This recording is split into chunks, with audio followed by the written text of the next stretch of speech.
Welcome in, everybody. Ben and Woods, 97.3 The Fan. Happy Tuesday to you. Let's get your heads right. And, man, the chat, you had me all nervous. I was looking at the YouTube chat. There was nobody there, and then all of a sudden it just blows up. It's like they have their alarm set for 5:58. But I was in there, I was in there at 4 a.m. this morning. 4:04 is when I walked in the door today. I'm Woodsy. That's Paul Reindl, the EP, executive producer. Good morning, Paulie. 5:04, I think, was when I walked in. Yep. Benjamin Higgins, your friendly neighborhood sports anchor, 5:33 for Benjamin. I woke up. First thing I do when I get up, probably like most of us nowadays, is I reach over for my phone and I open up Twitter just to see if anything has happened while I was sleeping. And the first tweet I saw was a picture of our studio clock. I know it well. 4:04. As I have to stare at it for 4 hours every single day. Yep. And it was a picture that you took at 4:04 a.m. And I was wondering, I know he gets here early, but why would Woods be here so very early this morning in an empty building? It's possible, just so both of us, just so he can lord over us the fact how early he gets here and how well prepared he is for the show. Pictures of how late I stay. I also feel like that wasn't the reason, though. I feel like there was another reason you were here so early. Yeah, it had nothing to do with you guys. I was woken up again, 2:35 in the morning.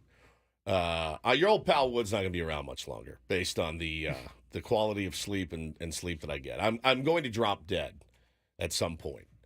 I would guess in the next 2 years if I keep up this routine. So it's been nice knowing you guys. It's been fun. Really enjoyed trying to entertain people. But it's just not it's not tenable. It's not a tenable situation. You can't live on 3 hours of sleep, 3.5 max. You just can't do it. So I've done it for years. You can't do it. You can't do it.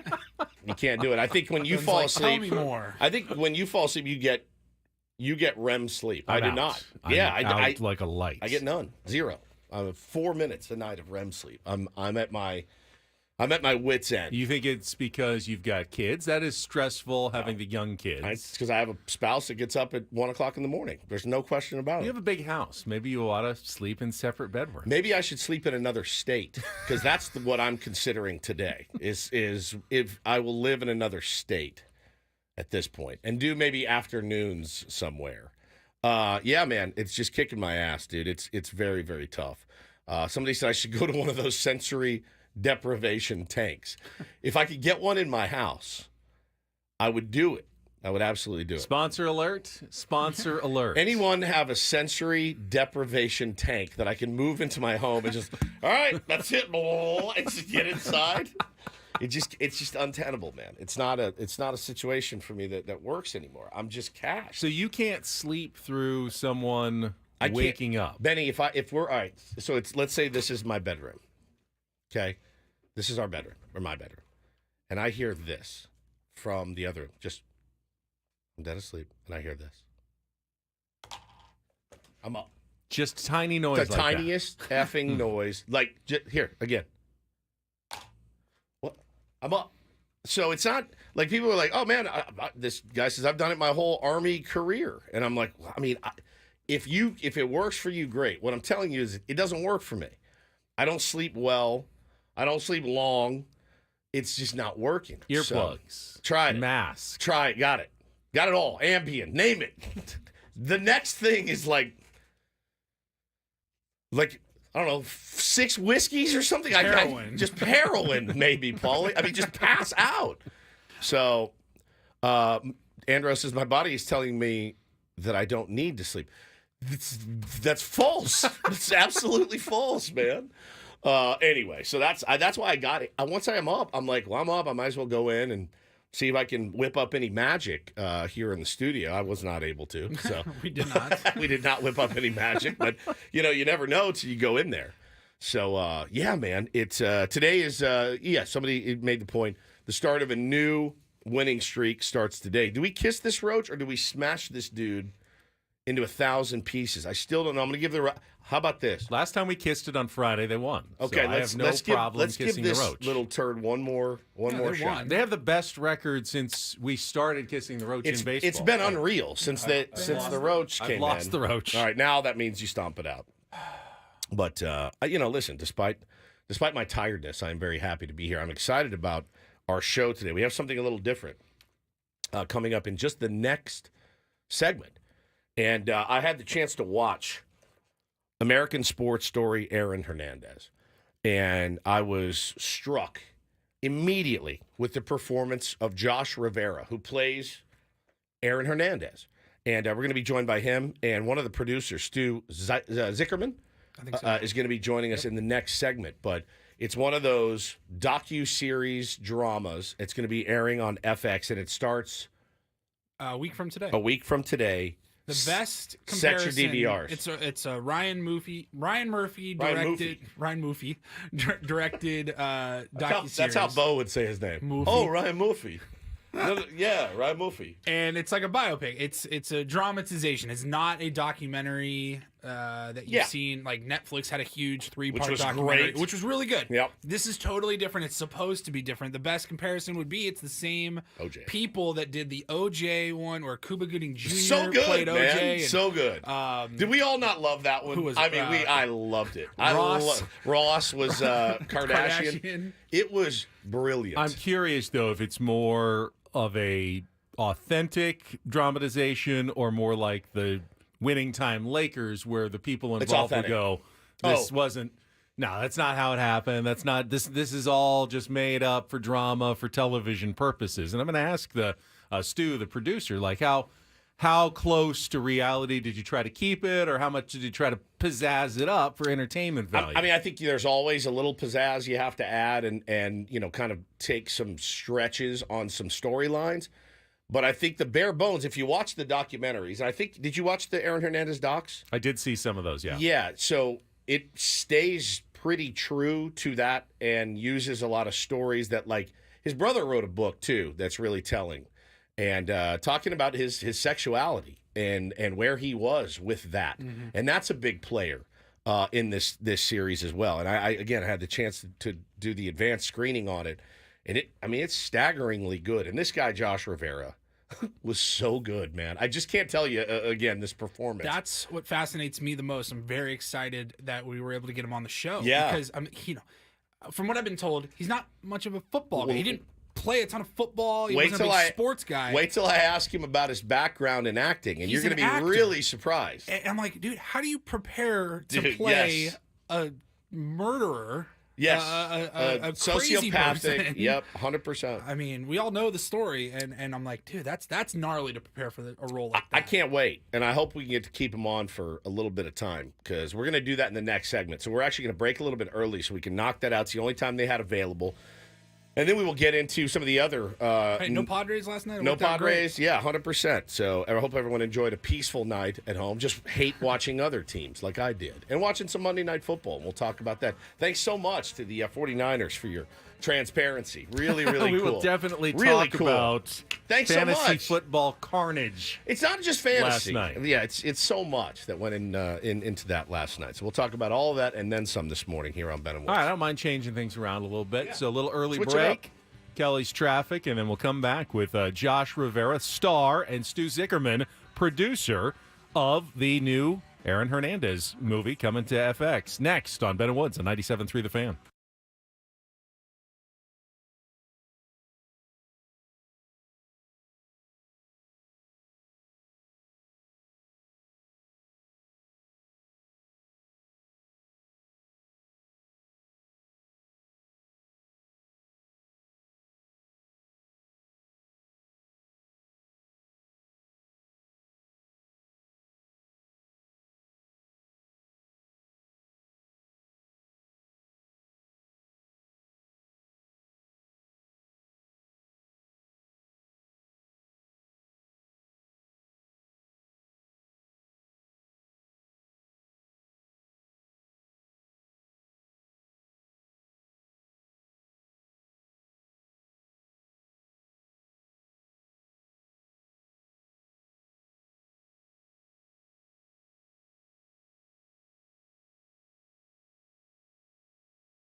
Still very impressed that you got an advanced screener just for you with your name watermarked on it. It was a cool thing. To make sure it couldn't leak out to anyone else. It's only the second time I've ever had that. I got an advanced screener of Birdman, which was the Michael Keaton movie. That's right. Yeah, and I felt like I had made it at that point. And but man, I was happy to get. I love the 10-parter. To be able to binge that, and it's just excellent. So the problem is when I get super excited for a show, it's like 4 episodes or 3 parts or something. Yes. You're like, I need more. I gotta have more, and this one does not disappoint. Now, the reason you got that screener is because we got some special guests on early today, and joining us right now, the star of American Sports Story, Aaron Hernandez, playing Aaron Hernandez in the limited FX series, debuting next week. We've got Josh Rivera with us. Josh, good morning to you. Good morning. How you guys doing? Really good. Doing great. And we man. also have the producer of the program, American Sports Story, Aaron Hernandez. Stu Zicherman is here. Stu, also welcome. Hey, guys. Thanks for joining us. Thank you so much. It's great to have you guys. I wanted to start with Josh. Got to watch the entire series. Blew me away. And I think when I found out kind of your background, this was quite a departure from West Side Story, right? I mean, you're West Side Story one day, and the next day you are a psychopathic, sociopathic football player that is literally high the entire series. I've never seen a human being smoke as much weed as your Aaron Hernandez did. Yeah, we had this special herbal, it was basically like smoking tea leaves. And man, it tasted pretty bad. But it was quite a big departure, wasn't it? As far as genre and the kinds of things I had to do, which was a fantastic opportunity and a terrific challenge because obviously I'm always competing with myself. I'm trying to one up myself with everything I've done previously, and so this was a great opportunity for me to just do something completely different and flex some different muscles. So yeah, I'm really happy you enjoyed it, man. That means a lot. I did. Very, very much. Yeah, Stu, these sports dramatizations have become really big. The OJ, the Lakers series on HBO. My question to you is, when you take something from real life and turn it into somewhat a dramatization, how close were you trying to remain to the real life events and what we knew about the Aaron Hernandez story? Well, I mean, I think what's amazing about the Hernandez story is we don't really know that much, right? We've seen the documentaries and we've read the articles, and all they can do is speculate. No one really knows what was going on, and no one really knows why Aaron, did some of the things he did, killed Odin Lloyd. It's such a mystery. And I think, what's great about doing a show like this, and the reason to do a show like this is, we in the writer's room can sort of get together and take everything we know about it and all the research and try and connect the dots and try and come up with answers and take the audience, into the room where Aaron asks Belichick for a trade, or out to the quarry where Aaron and Odin were, and we can take you there and try and sort of piece the whole thing together in a more complex way. Yeah, no question about it. And I thought, I didn't look at it and say, man, I've seen them take a lot of liberties here. It all stayed fairly true to what I had seen in the past. And joined by Josh Rivera, who played Aaron Hernandez, and Stu Zicherman, the producer, one of the producers from the new Aaron Hernandez movie coming out on FX, debuts next week. Josh, another question for you. I'm looking at you now. You've probably had to drop some pounds. But I know you had to put on about 30 pounds of muscle, and you had to add the tattoos. Can you tell us about the process of adding all that muscle? Because I would like to do that. And then also getting those tattoos put on you every day. What was that experience like? Yeah. So I'll start with kind of the fitness regimen, because what was really cool about that is that I had been in Hunger Games just before that, and I had to slim down for that because the Hunger Games, and so I was at the lightest that I'd ever been at that point. So I really wanted to get back in shape anyways, and the fact that it was company subsidized was really great. But there's no sexy Hollywood secret, man. To be honest, they hooked me up with a trainer, and I just worked out every day. I would probably 5 days a week. And I guess the only thing special about it was I had a nutrition help where it was just kind of eating clean food, but like a ton of it, like a ton of food. I have never before, like I got a big appetite. I've never been in a position where I did not want to eat and I had to make myself eat before. It was pretty bizarre. But yes, I put on a ton of weight in like 3 months. It was like carrying around a whole different body. It was pretty wild. And the tattoos, we had a special effects person. His name's Dave Presto. He's my favorite guy. I love that dude. He's got like 11 Emmys or something crazy, but he drew all the tattoos and he was able to reference a lot of the chronology of, because he starts with only a few, Aaron does, Yeah. and then it eventually becomes huge sleeves and body tattoos. So he drew these and made kind of these stencils that he was able to piece together in different ways on my arms. And what I would have to do in the trailer is I had these basically like gymnastic handles that I would hold on to for hours. For hours I had to do this, and they would put all the tattoos on. We would put on like movies and stuff like that. The whole thing took about like 3 to 3.5 hours every day. My It God. was pretty wild. Well, first of all, I'm stunned because every other tweet is the secret Hollywood stars don't want you to know about getting in shape, and you just told us there's no secret. You just have to work hard. No, they're liars. They're liars. Well, Josh, how about the football part of it? Because when we watch you line up, when we watch you running routes, when we watch you, I'm assuming making at least some of these catches that you had to make, taking hits, things like that, it looked to be a little bit grueling. How does one prepare for that? Yeah, I'm glad you asked. So I have a little bit of a football background, but I've never been tight end. I was a guard and a linebacker. So I have stone hands. I can't catch for garbage. Mm-hmm. And so I had to do, like, while I was working out during pre-production, I did a lot of work with some of the football coordinators to get those stances to look natural and to get those routes to look natural, working on my receiving skills and all of that stuff. And there was about a week towards the beginning, a lot of the less contact stuff is me, and some of the quick routes you can see my face and stuff like that. All the cool stuff, like the really, really cool looking stuff, that's probably somebody else, to be honest. But because there was 1 week or like a span of a couple days while we were doing some of the Florida football where I was like, I'm doing the football. Like, I played football. I'm a football player. I gained 30 pounds. Like, I can do this. And oh my gosh, I got the crud kicked out of me that day. I remember the next day my bones were hurting. Everything was hurting. Like, my eyeballs were hurting. I was like, man, get my stunt double in there. This is crazy. 100%. Talking to actor Josh Rivera, producer Stu Zicherman from the American Sports Story, Aaron Hernandez, debuting on FX next week. And Stu, I want to ask you about the casting process. Not just Josh, but you're casting, people who we know in real life, like Bill Belichick and Urban Meyer Tim and Tebow. Tim Tebow, who I just saw is Arnold Schwarzenegger's son. How do you pick people that are going to be convincing to an audience that already knows these people in real life?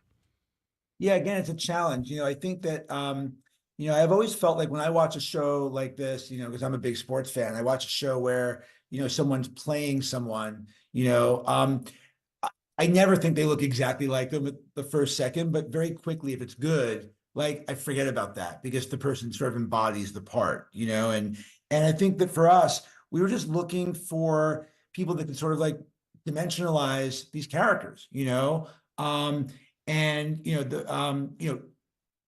Belichick one's like the best example. It's because like that's a hard part to write. Yeah. We spent a lot of time in the writers' room thinking about like how do we write Belichick? It's like everything about him. He's so private and he's kind of curmudgeon-y, and like that's not going to be fun for an audience to watch.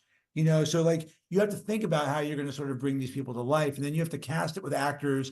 Our actor who plays Belichick just ran to the role, and just sort of like, filled it up with air. And you sort of hope all your actors do that. And I think that when actors sort of like Josh always says, it's like when you embody the role and you make it your own, I think the audience very quickly kind of forgets what they're looking at and they just start watching and rooting for the character.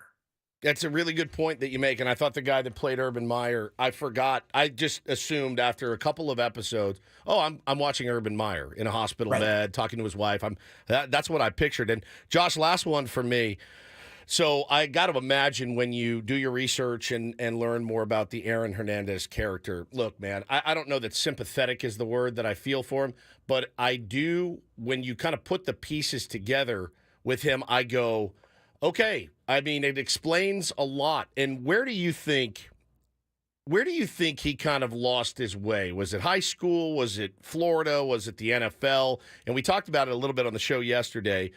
All of the steps that everyone took to ensure, like, he stayed out of trouble. None of it worked. I mean, he was just kind of a lost soul from the very beginning. So when you played him, did you find yourself connecting with him at all, or feeling sympathetic? Because I'm telling you, with the performance you laid out there, it had my mind spinning a little bit.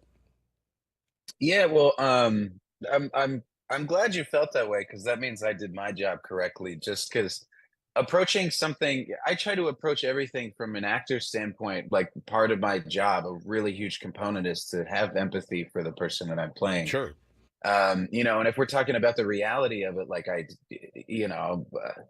facts are the facts. Like, I don't have a huge amount of sympathy for the situation, but when I'm approaching it from a character lens, like, I have to make this like a realized whole person. And when you're talking about where he lost his way, obviously, like, a lot of people have speculations. My personal belief is, I think it started to go downhill once and this was reinforced when I was able to watch the show. There's a specific moment where he realizes that he just got away with something for the first time.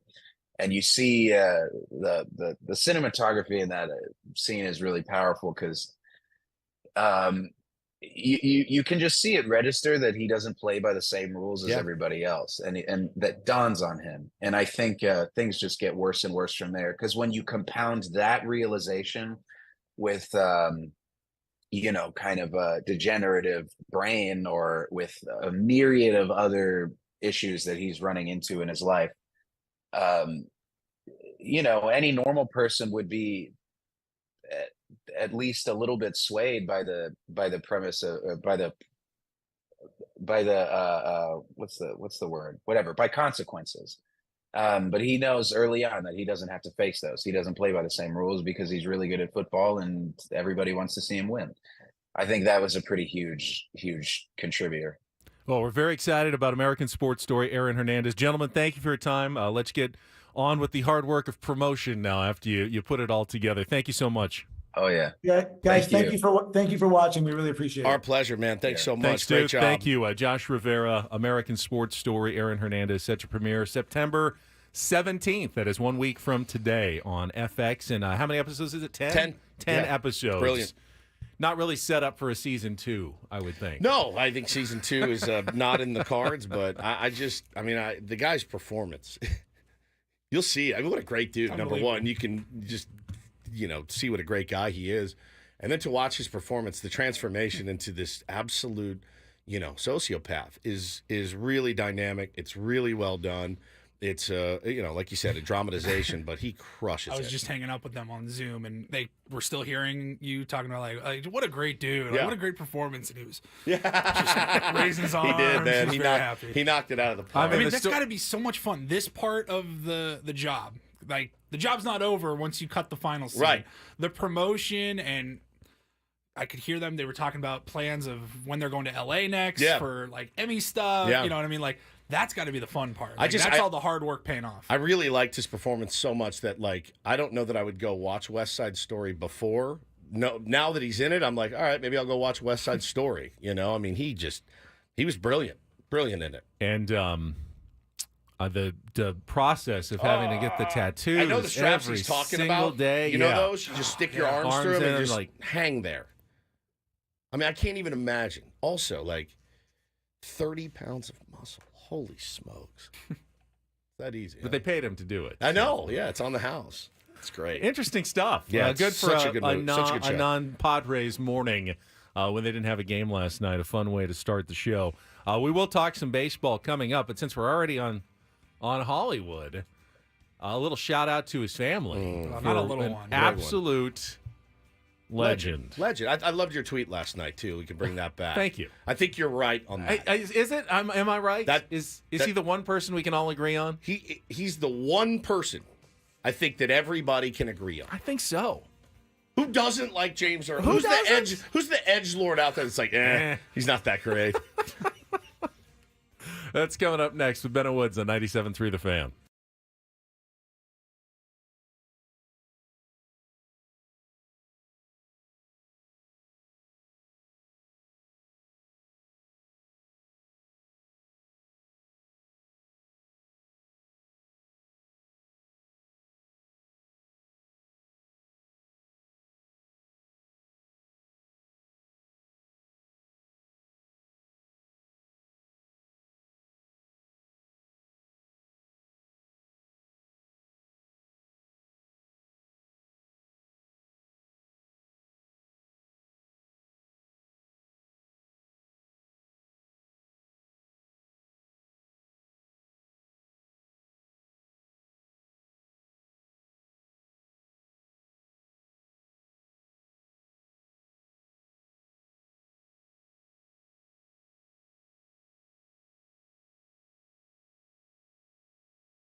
one constant through all the years, Ray, has been baseball.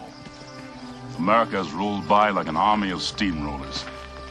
It's been erased like a blackboard, rebuilt and erased again. But baseball has marked the time. This field, this game, is a part of our past, Ray. It reminds us of all that once was good, and it could be again. Oh, people will come, Ray. People will most definitely come.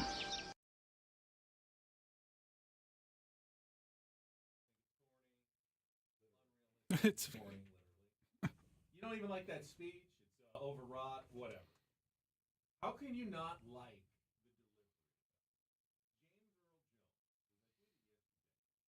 the delivery? James Earl Jones is the one person that we could all agree on. Right? Like Padres and Dodger fans. Yeah. The Crips and the Blood. Everybody agrees that James Earl Jones was an absolute treasure and an artist. Gee, I mean, to the very end. What a part of all of our youths. Doesn't matter that we're 15 years apart, Paulie. He was a part of your youth, as well as mine and Ben's. Oh, yeah. You know, with Darth Vader, you know, Luke. Like, it's iconic. He's just an icon. And then yours. Obi-Wan never told you what happened to your father. He told me enough. He told me you killed him. No. I am your father. It just blows your mind. Our youth, your youth, Paulie, with like Lion King and stuff. I mean, Look, Simba. Everything the light touches my kids' is youth. our kingdom. A king's time as ruler rises and falls like the sun. One day, Simba, the sun will set on my time here and will rise with you as the new king. I mean, as iconic and as long of a career as he had, yeah, I was born in 1990. Right. Lion King, I want to say 92, 93. Like, it was one of my first movies that I just loved. The Sandlot, you know, he was in that one. Of course. And you're just like, man, he's iconic. Iconic. Yep. 100%. Absolutely iconic. 100%. And yeah, I saw that news come down yesterday. It was just kind of like oh man, 93 years old. Tip of the hat to you, sir, for a long, really fruitful life, certainly. And I would say, for me, for my money, I'd say the best pipes of all time. I tend to agree. I was going to tweet it yesterday, but I thought, all right, Woodsy, this is a knee-jerk reaction. Whose pipes are better than James Earl Jones? And I sat there and I went, man, there's some good ones. You know, there's some good pipes out there. There are. Benedict Cumberbatch has a really good voice, but not as good as James Earl Jones. No, I'm trying to think of best pipes of all time. I mean, Morgan Freeman's on there. Morgan Freeman's his is his delivery as well, but James Earl Jones with the deep and rich. That's your finger. Mean, even watching the news growing up, this is CNN. Yeah. That was him. That's him. That was James Earl Jones. King Joffer in Coming to America, one of my favorite characters with the giant lion's head around his body. You've seen Coming to America, Yes. right? The original. Yes. Okay. So brilliant career. Was very bummed to see it yesterday, but 93 it's a good run, my friend. A very, very good run. So you know how we do it on this program. And I really hope we can see more unity and more peace when already things are so difficult. So, shout out to his family.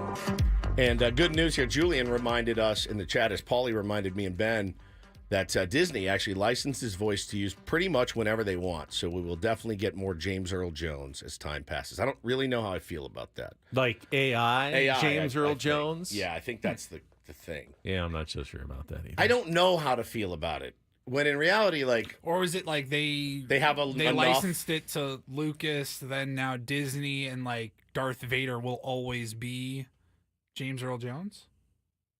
Like if I don't know that we're going to get a new... Darth Vader stories. Is it? Yeah. He was never the guy in the Darth Vader suit. No, it was a different guy. That was a different altogether. actor. Yeah. David Prowse. Mm-hmm.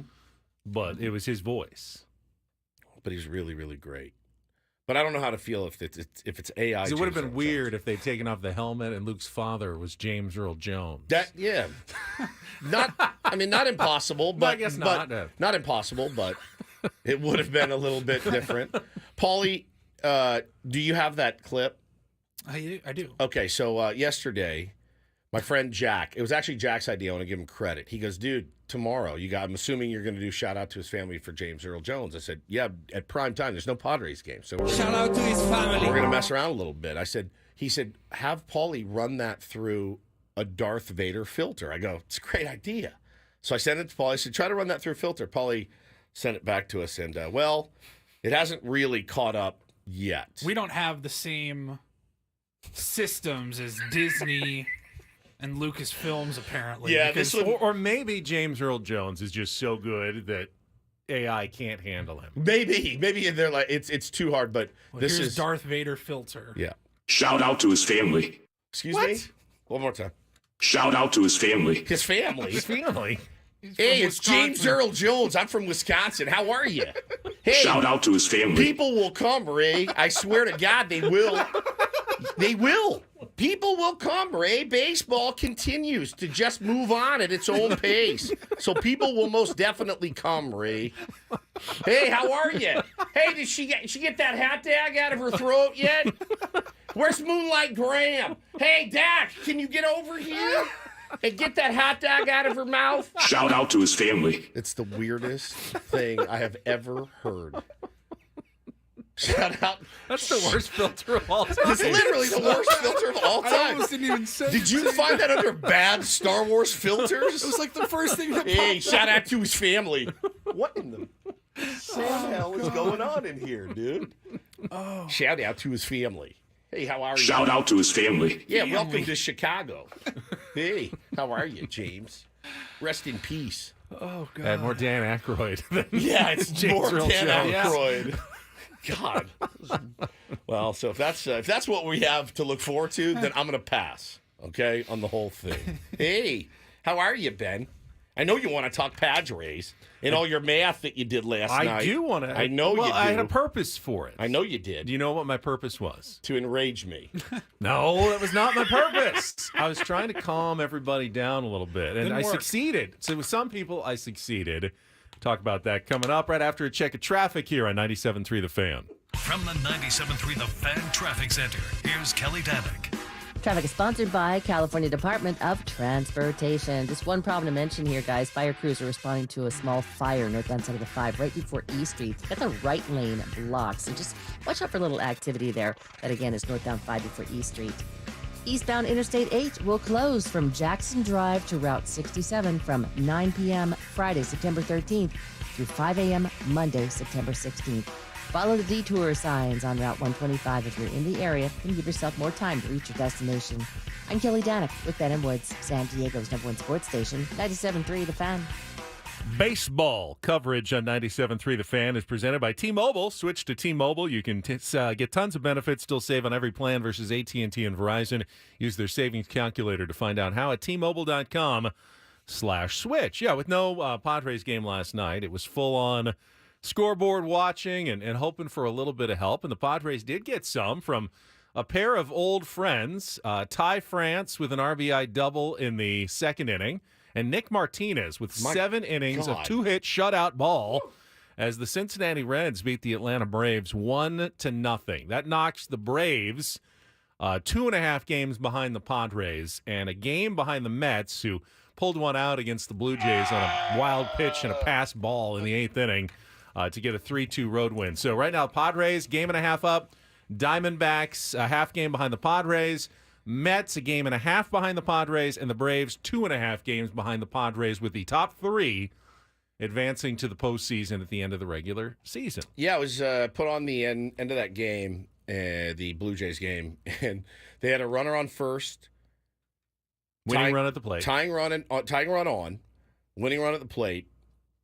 2 outs. 2 outs. Edwin Diaz on the bump, and he hangs a slider, and this guy goes oppo, and he sends it back to the wall.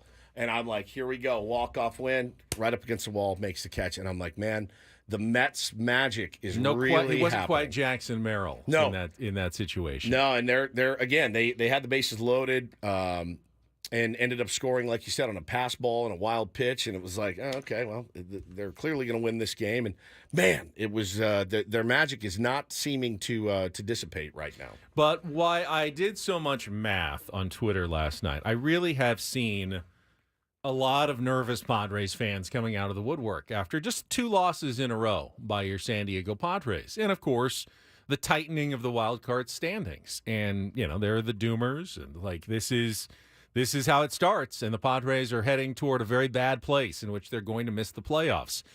And and it is absolutely possible that the Padres can still miss the playoffs. They aren't guaranteed anything. Many would say probable. That is incorrect. That's Many would say, not us. I'm not saying that's that. what I wanted to point out. Many would say. So for the Padres to miss the playoffs at this point, they would have to be passed by all 3 of those teams that are behind them. Now, the Diamondbacks are only a half game behind. Padres play the Diamondbacks 3 times. Clearly, they could pass the Padres without too much consternation there. The Mets are only a game and a half back and have the tiebreaker on the Padres. So, yeah, there's a very realistic world in which if the Mets continue playing well, they could pass the Padres. But the Braves, that's especially after yesterday's loss, that's a little bit of a different story.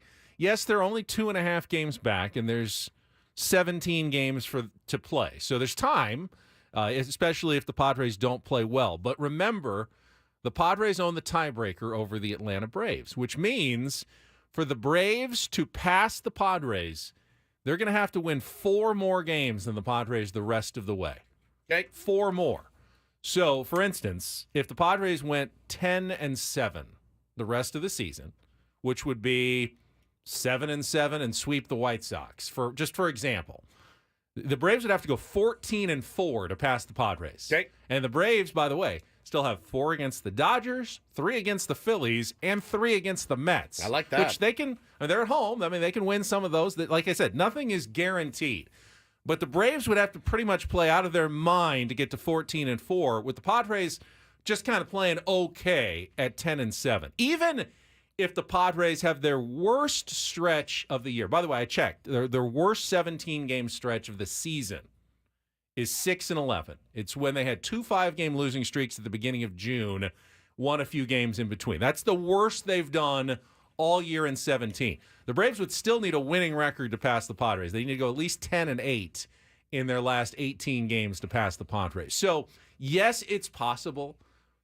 But no, it's not like, oh, this is definitely about to happen. The Padres have a significant advantage here in this race toward the playoff spot and the wild card, at least over the Atlanta Braves at this point. Which is really all you're just kind of worried about, the one team that could slide right in if you crumble or if you hit a bad stretch or whatever. But I do agree.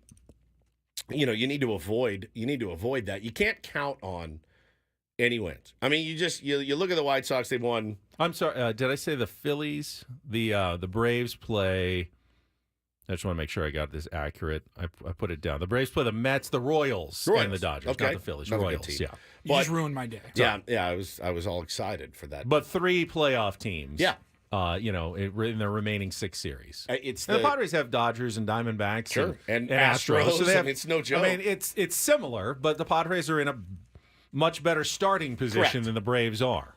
Correct. And they've got the White Sox too. Yeah, you can afford a series loss in there. Not that you want one, not that you're going to, not that any of us would be happy with that. But yeah, the games against the White Sox, Benny, you have to win all 3. They've won 33 games this year. You just have to. But again, they're in the best position you can be in sports is the ability to control your own destiny. You hear it all the time, but it is so true. You don't have to get help from other teams. Getting help is great. You got some last night. That's fantastic. But you win games, you will be in. It's that simple. We win, we take care of business. Absolutely. We're rolling. If the Padres go 11-6, it's almost impossible for them to miss the playoffs at this point. Right. The Braves would have to play insanely well. Almost 15-3. undefeated, right.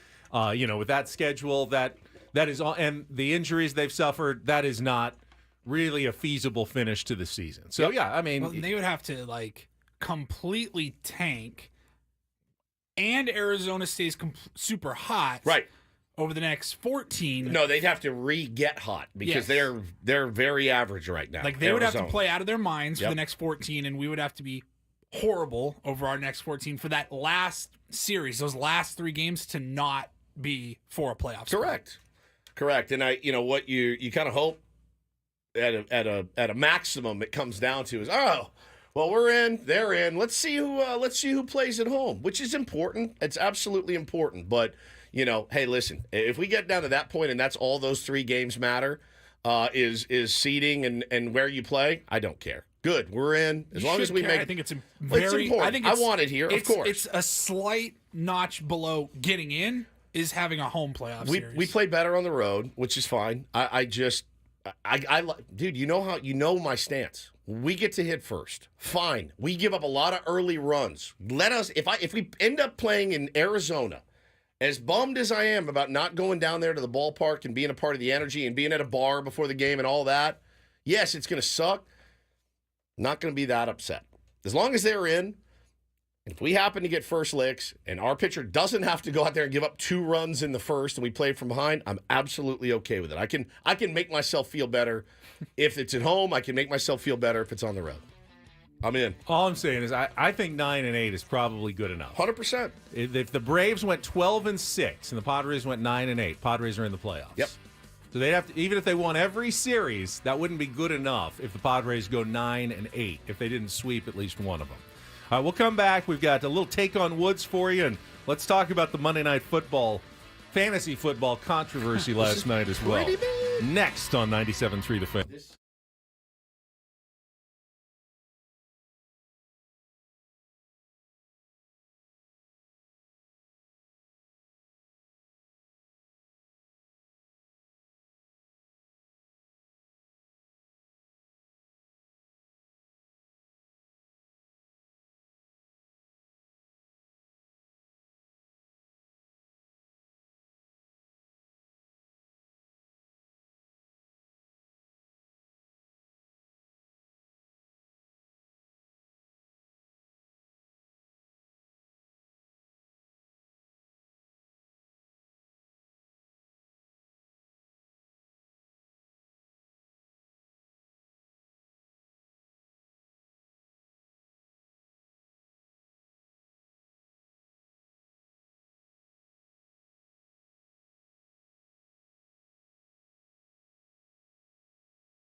So Woods got caught in the trap. The crossfire. Yesterday. Woods, you had the number 1 pick in our fantasy football league, our media/Padres league that we're in, and you logically, and I think justifiably, selected Christian McCaffrey, the reigning offensive player of the year in football, the guy projected to get the most points, and probably the number 1 pick in most fantasy football leagues. Who, going into the first week, there had been injury concerns, obviously, in training camp, but most reports had indicated that they expected CMC to be on the field for the San Francisco 49ers. Injury reports and such had led everybody to believe that. But when they got to, around, it was about 1 o'clock yesterday. Was it that early? I thought it was much later. It was sometime like in the afternoon. Later. It was within 3 or 4 hours of game time, whenever it was. It was announced that when the inactives come out, it's about 3 hours before the game, I think. And he was going to be inactive, not in the lineup. Couldn't have done anything anyway. Well, that's the thing with fantasy football. Most leagues had they played on Sunday, maybe before other games had been locked in, you could drop a backup, you could switch your lineup, put someone in. When there's 4 o'clock. When there's one game left though, and all your other guys have already played, your lineups are all locked. You can't drop anybody, can't add anybody, and you were out of luck. Yeah, you had to take a big goose egg from your number 1 running back position. Sammy Levitt, congratulations! Took down the champ here. The first round, first pick in the draft. Sammy Levitt won pretty handily. All 3 of us lost, right? Yeah, very cool. Glad we did this. Fantastic. Yep.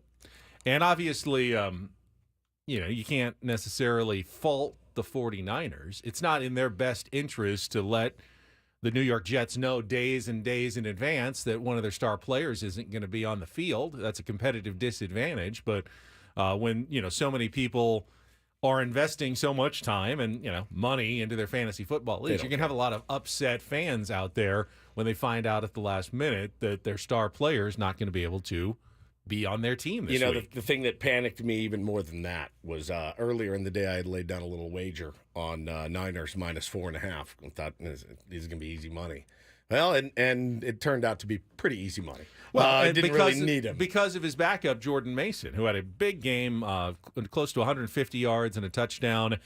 But what he said afterwards, now the 49ers could have just said, hey, last-minute thing, Calf wasn't feeling it. We had to decide to deactivate Christian McCaffrey. But after the game, in a live interview on ESPN, Jordan Mason was asked, when did you know you were going to go? They just told me, this morning that I was going to go. Friday night. Friday night. It's Monday. So the 49ers have been hiding this from everybody all weekend. Didn't leak to any of the Adam Schefters of the world or Ian Rappaport's. None of them got wind. Nice buttoned-up ship that the 49ers run. Yeah. That would not leak out to anybody. Yeah. That they knew for the last 3 days that Christian McCaffrey wasn't going to be playing in that game and that Jordan Mason was going to be starting. Yep. Plenty of time for everybody to adjust their fantasy football lineups and make some moves. I wonder if the lines would have changed at Absolutely. all. Yeah. Absolutely.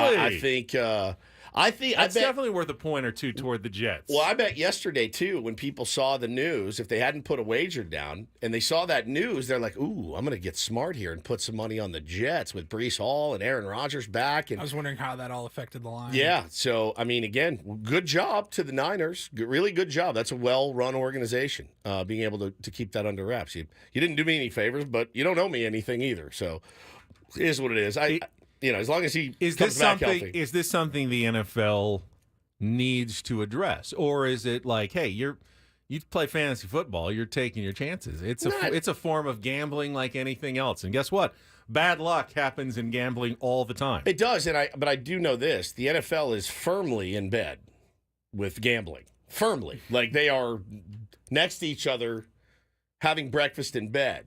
So I do wonder if Roger Goodell got any salty phone calls about, hey man, they have to let us know. If they know 3 days in advance, there needs to be some sort of protocol because again, that's how we base our lines on the guys that are going to be. There are injury protocols. That's why they have the doubtful, questionable, probable system that is supposed to be, fairly accurate and enforceable. I get it, but it definitely would have changed some things. I would think.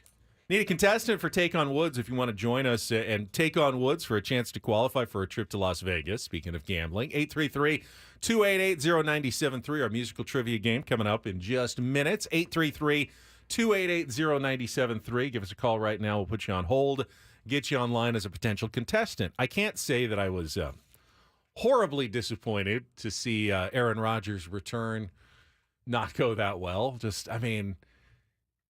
Aaron Rodgers is a phenomenal talent. I actually enjoy watching. I have enjoyed watching him quarterback over the years. It's funny you say Aaron that. Rodgers off the field has become just kind of a nightmare, and it's turned me against him more in this last year. It's so funny you say that because I'm like you, and I was probably more in his camp than you were. I liked part of his weirdness. There was something to it. It got a little ridiculous at times.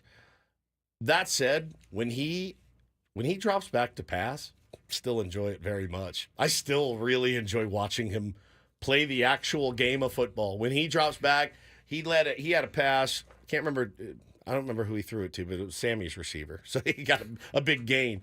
But he led him perfectly to where he didn't get his clock cleaned.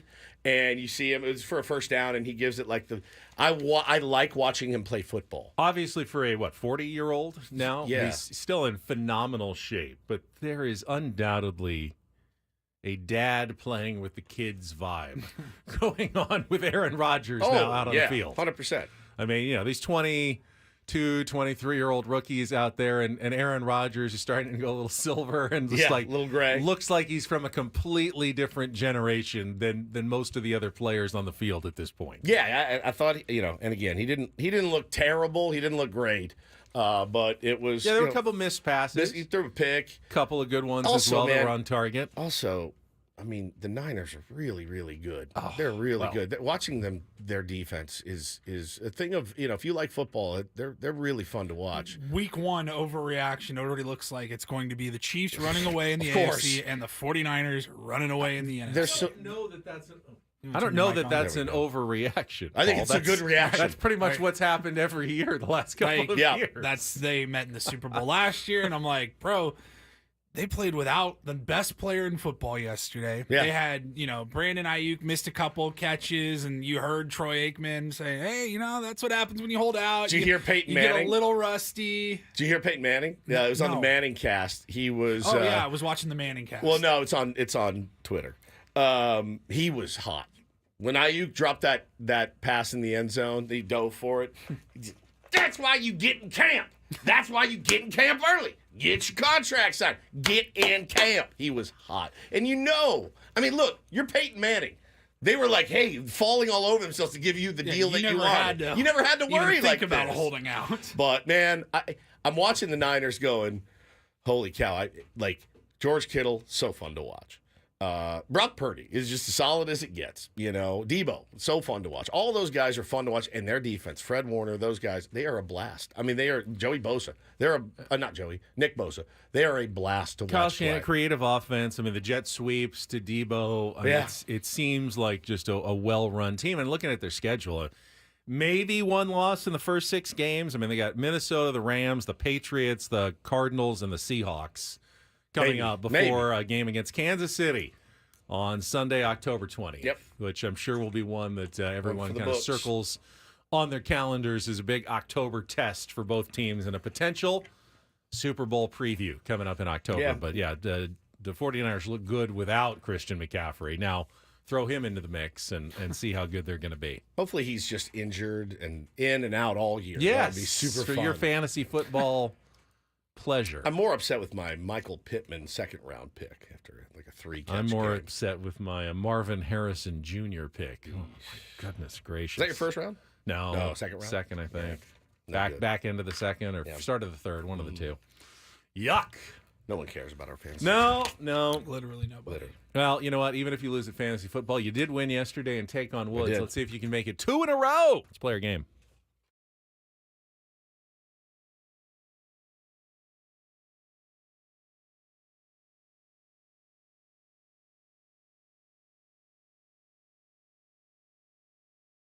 All right, Take on Woods brought to you by Valvoline Instant Oil Change. It only takes 15 minutes. You don't have to get out of your car. For directions and discounts, go to SoCalOilChange.com. That's SoCalOilChange.com.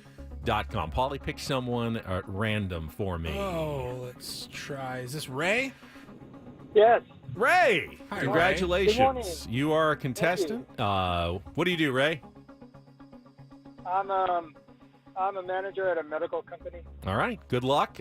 You could probably use a vacation to Vegas if you can beat or tie Woods. We're going to put you into the drawing for a 2-night stay at the Wynn or Encore. Very nice. And tickets to see Awakening, the thrilling spectacle at the Wynn. Tickets are on sale now at awakening.com. All right, Woods is left. You get to go first, 5 questions, and you get the advantage of knowing the category here. Your choices are Little Shop of Horrors, 5 song titles or musical artists beginning with the word little. An iffy category, 5 song titles that begin with the word if. And our new category today is called Below the Waist, 5 songs that include a lower half body part in the title. So, Little Shop of Horrors, an iffy category, or Below the Waist, Ray? Let's go with Little Shop of Horrors. Little Shop of Horrors. Okay. Today's 5 answers will all be song titles or musical artists beginning with the word little. You'll get 60 seconds. Try to answer as many of the 5 as you can. If you don't know one, say pass. We'll come back to it if there's time left on the clock. First question's the 2-second song. Paulie will play you some music. You need to give me the title and the artist to score the point, one of which starts with the word little. Ray, are you ready to play? Yes. All right. Paul, you ready? I'm ready. 60 seconds on the clock. Your time begins when Paul plays the music. Category Little Shop of Horrors. Good luck, Ray. Let's take on Woods.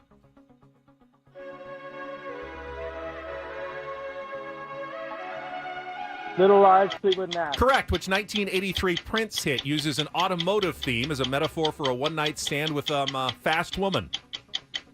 Little Red Corvette. Correct. If you're thinking fondly about the Australians behind the 1970 hit Cool Change, you'd be reminiscing about which band? Pass. Which rock and roll pioneer with the last name of Penniman had 50s hits including Tutti Frutti and Long Tall Sally? Little Richard. Correct. The George Baker selection is best known for which 1969 song included in the soundtrack to Quentin Tarantino's Reservoir Dogs? Say again. Repeat your last. The George Baker selection is best known for which 1969 song included in the soundtrack to Quentin Tarantino's Reservoir Dogs? Little Devil. Incorrect. If you're thinking fondly about the Australians behind the 1979 hit Cool Change, you'd be reminiscing about which band? All right, you got 3. That was Little River Band that sings both Cool Change and Reminiscing. And the George Baker selection song is called Little Green Bag. You got Little Lies, Fleetwood Mac, Little Red Corvette, and Little Richard. Let's bring Woods in. That's the score to beat now. Woods doesn't know the score to beat. He doesn't know the category. He comes in completely in the dark. And exhausted. And exhausted from a lack of sleep. Good opportunity for the listener. Yeah, really good. All right. 60 seconds back on the clock.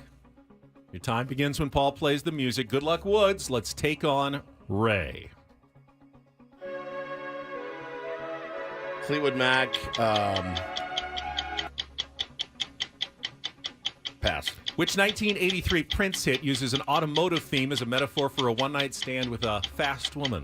Little Red Corvette? Correct. If you're thinking fondly about the Australians behind the 1979 hit Cool Change, you'd be reminiscing about which band? Cool Change. Pass. Which rock and roll pioneer with the last name of Penniman had 50s hits including Tutti Frutti and Long Tall Sally? Little Richard? Correct. The George Baker selection is best known for which 1969 song included in the soundtrack to Quentin Tarantino's Reservoir Dogs? Pass. Go back to our 2-second song. It's Fleetwood Mac, Lies, or Tell Me Lies? No. Incorrect. Sweet If you're Little thinking Lies. fondly about the Australians behind the 1979 hit Cool Change, you'd be reminiscing about which band? The Taints. Oh, wow. You've lost 3-2. Ray, congratulations. Wait, I only got 2? You got 2. Yeah. Are you sure? Yeah, that's true. You got Little Red Corvette and Little Richard. All the answers started with little. So what kind of lies were they? Little Lies. Little lies. I said that. No, you said Lies. You said lies. Then I you said Sweet Little Lies. No, you didn't say little. I You did. never said little. Like your 4th guess was Sweet Little Lies. I said little. You didn't say little for soon enough.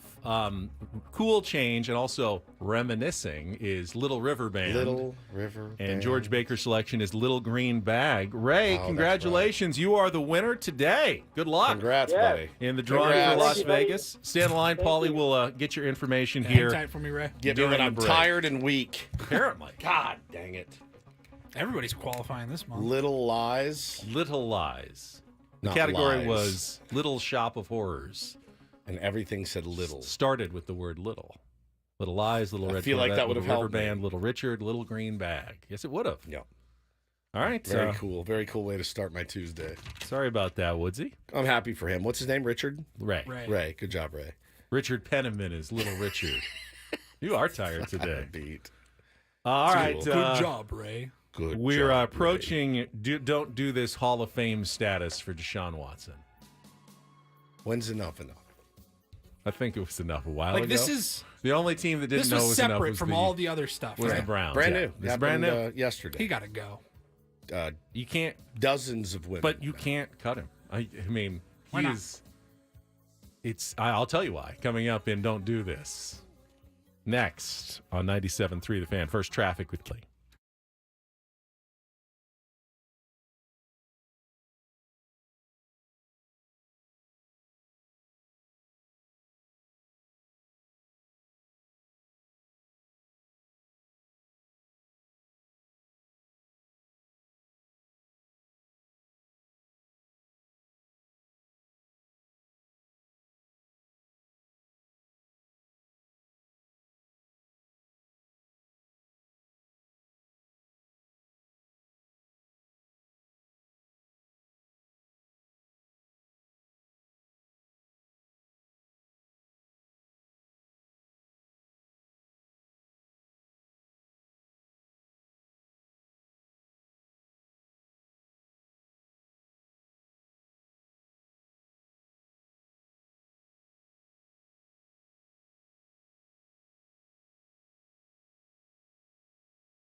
All right, Woodsy, why don't you kick us off today for a little Don't Do This? Yeah, it was like going back in a time machine yesterday when I saw news of Deshaun Watson under investigation, under fire again for more sexual assault and battery. This happened apparently, allegedly, in October of 2020 when he was a member of the Houston Texans. Same time frame as most of the other allegations and lawsuits, correct, that have been settled? This one was, he settled 23 of 24 civil lawsuits, but this one was a little bit different in that he was not paying someone for a massage, but massage did rear its ugly head. Again, Ben, he went to meet this woman for a date. Allegedly. Could not find her apartment, so was standing kind of down in the grassy knoll, yelling up, hey, screaming. So she's like, hey, I'm right here, relax, come on inside. Let me finish getting ready for the date. She goes in the bathroom, put on her makeup, walks out. He's nude on her bed, face down. So nude. Just like before they've even had the date. Correct. That's moving fast. This is pre-Texas Roadhouse, Chili's, wherever they're going. He's nude on the bed. She says, I need you to come over and give me a massage again, and I need you to focus on my buttocks. And, do you say buttocks or buttocks? I say buttocks because of Forrest Gump. Directly in the buttocks. That's why I say it that way, buttocks. And so then he partially disrobed her, allegedly penetrated her without consent, implicit or explicit. And she picked up a weapon, like a lamp or something, to try to fight him off with it. And he ended up leaving, and now she is suing him. And again, this is another situation for Deshaun Watson. That just, you look at this and go, all right, man, clearly there is some pattern of misbehavior and abuse and that the dude needs some serious help. And what happens? Browns give him the biggest deal in history. He serves 11-game suspension. He's back, no problem. Now this new one is up. Again, it's kind of gross the way sports media is, but the way I saw it yesterday was that's how it was framed was, hey, can the Browns get out of this contract now? Instead of like, hey, hopefully these 25 women that we know of are okay. It's, hey, I wonder if this gives the Browns, a little window to get out of this deal. It's quickly becoming what looks like one of the biggest mistakes in contractual history to sign Deshaun Watson. I mean, people thought maybe at the time it would be. Well, all those fears are coming true. Sunday, Deshaun Watson, 24 for 45, 169 yards, the touchdown, 2 interceptions. Did not look good against the Dallas Cowboys, was booed at home by the Cleveland Browns fans. If, in a just world, maybe you just cut him. But because that money is guaranteed, if you cut Deshaun Watson, they would immediately, I believe, take a $220 million cap hit. That is the cap is only like $257 million. That would mean you'd be left with only $37 million to fill out the rest of your roster this year. You'd have like 5 players. Yes. So that's not tenable. Nope, that's not going to work. So you can't just get rid of him unless the NFL steps in. And as you said, there was speculation that if this lawsuit was not disclosed as part of the punishment that's already been handed down and served to Deshaun Watson, I mean, he's going to, and his agent are going to say, time served. You can't now go back and relitigate it. But if this is a new one, when it's a new case, I mean, he'll say, well, we didn't do anything since then. Nothing has happened. This was all part of the past. You've punished me for all this already. It is a privilege, not a right, to be an NFL superstar. Right. And he has already gotten in trouble. He's already been punished. Now it's getting in trouble again. Horrible reasons behind it. And I would love to see Roger Goodell grow a pair of grapefruits and actually do something about it, because that guy, who's going to miss him in the NFL? Not Browns fans. Who? Not Browns fans. He has no business being in this league. I don't think that there's necessarily a hesitancy on the part of the league. I mean, if they could just snap their fingers and say, goodbye, Deshaun Watson, and Cleveland, you don't have to pay him, they would probably happily do so. I think they know, though, that legally they'd be on very thin ice, shaky footing, and probably end up losing that case, and would be even worse for them in the long run, that they'd have to go through this whole process and then find that they can't do anything about it, which is why they haven't done anything about it yet. But I guarantee you, The NFL has plenty of lawyers who are at every moment of every day getting their ducks in a row just in case they want to go down that path. Yeah, for sure. And every bit of evidence that, that they can use if there ever was a case is being documented and filed away for potential use in the future if this does come to the point where they want to suspend or ban him from the league at some point. Now, the Browns have never indicated any willingness or indication that they've wanted to do that. Yeah. They still say he's their quarterback. That's their guy. He's their guy. So Then I would like Roger Goodell to grow some grapefruits and just give kick it the to the Browns out of the NFL. Relegate them. I ask again, who's mad at that? Right. Besides Browns fans. I don't even know if they'd be that mad. There was such a good story last year without him, with Joe Flacco, Flacco. and their coach, Stefanski, and it was a good story last year in the NFL. Just on a quick side note, about an hour and a half long tease here, but we'll hear from some Browns fans later on this morning. Okay. Browns, Cleveland Sports Radio yesterday. Oh boy. Oh, yeah. I heard that clip. It's really, really good. All right, I've got a story that I think Woods is going to enjoy because it involves someone who is pretty much everybody's favorite Major League player, except for perhaps Woods. Oh, look at me. So this is from our friend Hector Gomez. Does a lot of reporting on Padres players like Tatis and Machado in the past. This is on Big Papi, David Ortiz. Quote on the 2024 National League MVP award race. And the fact that Shohei Ohtani is almost certainly going to win it. Said they, MLB, always had issues not to give me an MVP because I was a designated hitter. I'm going to see what they're going to say this year when Ohtani, the pretty girl of MLB, is in the race. So the implication here is pretty clear.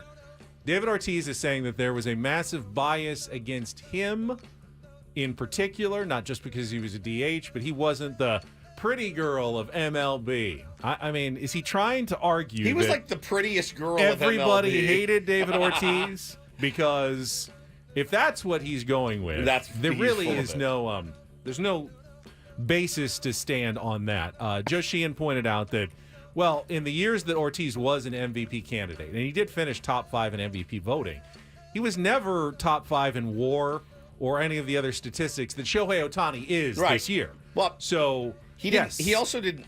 He didn't steal 50 bags either. Right. My guess is He didn't steal 5. You know, like 3 probably. And by the way, he is in the Hall of Fame with many other players. How lucky! Who appeared on the list, as Joe says, in 2003. Yep. Never got in. So if you're going to say that there's bias in Major League Baseball involving David Ortiz, you may be right. Yeah, you're right. It's just a very positive bias toward David Ortiz. So he's the last person on earth who should be complaining about MLB bias. Just fade into oblivion. Just take your slink Hall of away. Fame Take and like the win. Yeah, I couldn't agree more. I could not agree more. I think that David Ortiz was like one of the most beloved, got away with everything, and he did. He was just a hitter. I mean, and again, I think He's a really good hitter. really good hitter, but nasty, Had a big smile. big smile, gap in his teeth. Everyone loved him. Yeah, I think he got a pass. And that's don't, and, well, just don't do this for a Tuesday. That was Don't Do This with Ben and Woods on 97.3 The Fan. All right, Padres are back in action tonight. Hopefully everybody enjoyed their off day. We can get back on the stress train. Yes. And start looking ahead to a series against the Seattle Mariners. Talk a little baseball when we come back. Is Xander going to be the starting shortstop tonight? Predictions when we return on San Diego's #1 sports station, 97.3 The Fan.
Welcome back to Ben and Woods, 97.3 The Fan. Going to talk some Padres baseball here in a moment. Really excited to give you some of these numbers, and we'll see how they play out, Ben. You know, like the best offense in baseball against the worst offense in baseball. Surely that won't hold true, will it? It's a 2-game series, but we will get to all that in a second. Wanted to wish a very happy birthday to Matt Doyle. Turns 11 years old. Happy birthday, Matt. His dad, Tom, is a huge Tier 1, and I'm assuming by default, he is also a Tier 1. So happy 11 birthday. is a 11's great age. Great age, man. For parents. Is it for parents? I think so. It's kind of the sweet spot before they're old Before enough. the attitude comes. They're old enough that you can really worry about them a little bit less. They don't need the moment-to-moment supervision of the younger children. Right. But they're not quite old enough to really get into a ton of trouble yet. Yeah. They're still kind of compliant. They listen to their parents, love their parents. They're not rebellious teenagers. I'm going to say like 10, 11, 11's 12 good. was kind of that range where it's like, okay, you know, we'll let you stay by yourself for a few hours or whatever. Like, get a little bit more responsibilities. As I'm going over in my Woods, head, I'm how many? thinking That's Woods, 5 11-year-old years. Woods. Were you I was a good kid. You were a good kid. I was a good kid till I turned 16. 16 was the date. Yeah, I discovered. Well, no, I mean, I girls I discovered really at like 11, 12, and then I really lost my mind at about 16, where my parents had no control, zero. Just did my thing. Really looking forward to those days in my house. You think that's genetic? Yeah. 100%. I can already see it. We were leaving the school the other day, and the lady said to Bo, she goes, "Hey, have a nice day." He looked right dead in the eye. He goes, "I will," and just walked away. I walked the car. I go, "Hey, next time somebody says, you say you too, unless you're a psychopath." I will. What? Yeah, don't worry, I will. Yeah, I will. You know who I am? I'm like, are you kidding me? Bo Woods. Who are you? Whatever. Kids, he's like an 18-year-old already. But happy birthday to you, Matt. I bet you're a good son to your dad, Tom. Well, I'm excited because you said you did a little research, a little math. Took 2 seconds. I did some 2-second research as well about the Padres shortstop situation. We'll get to that right after a check of traffic here on 97.3 The Fan. From the 97.3 The Fan Traffic Center, here's Kelly Danick. Got a few things might slow you down. Crash blocking the right lanes on westbound King Freeway, right around Bancroft. Also westbound 8 before the 805. Accident over to the right shoulder. Looks like a semi involved in that. South 15 before Balboa. Watch out for some large tire tread reported in that right lane. I'm Kelly Danick with Ben and Wood, San Diego's #1 sports station, 97.3 The Fan.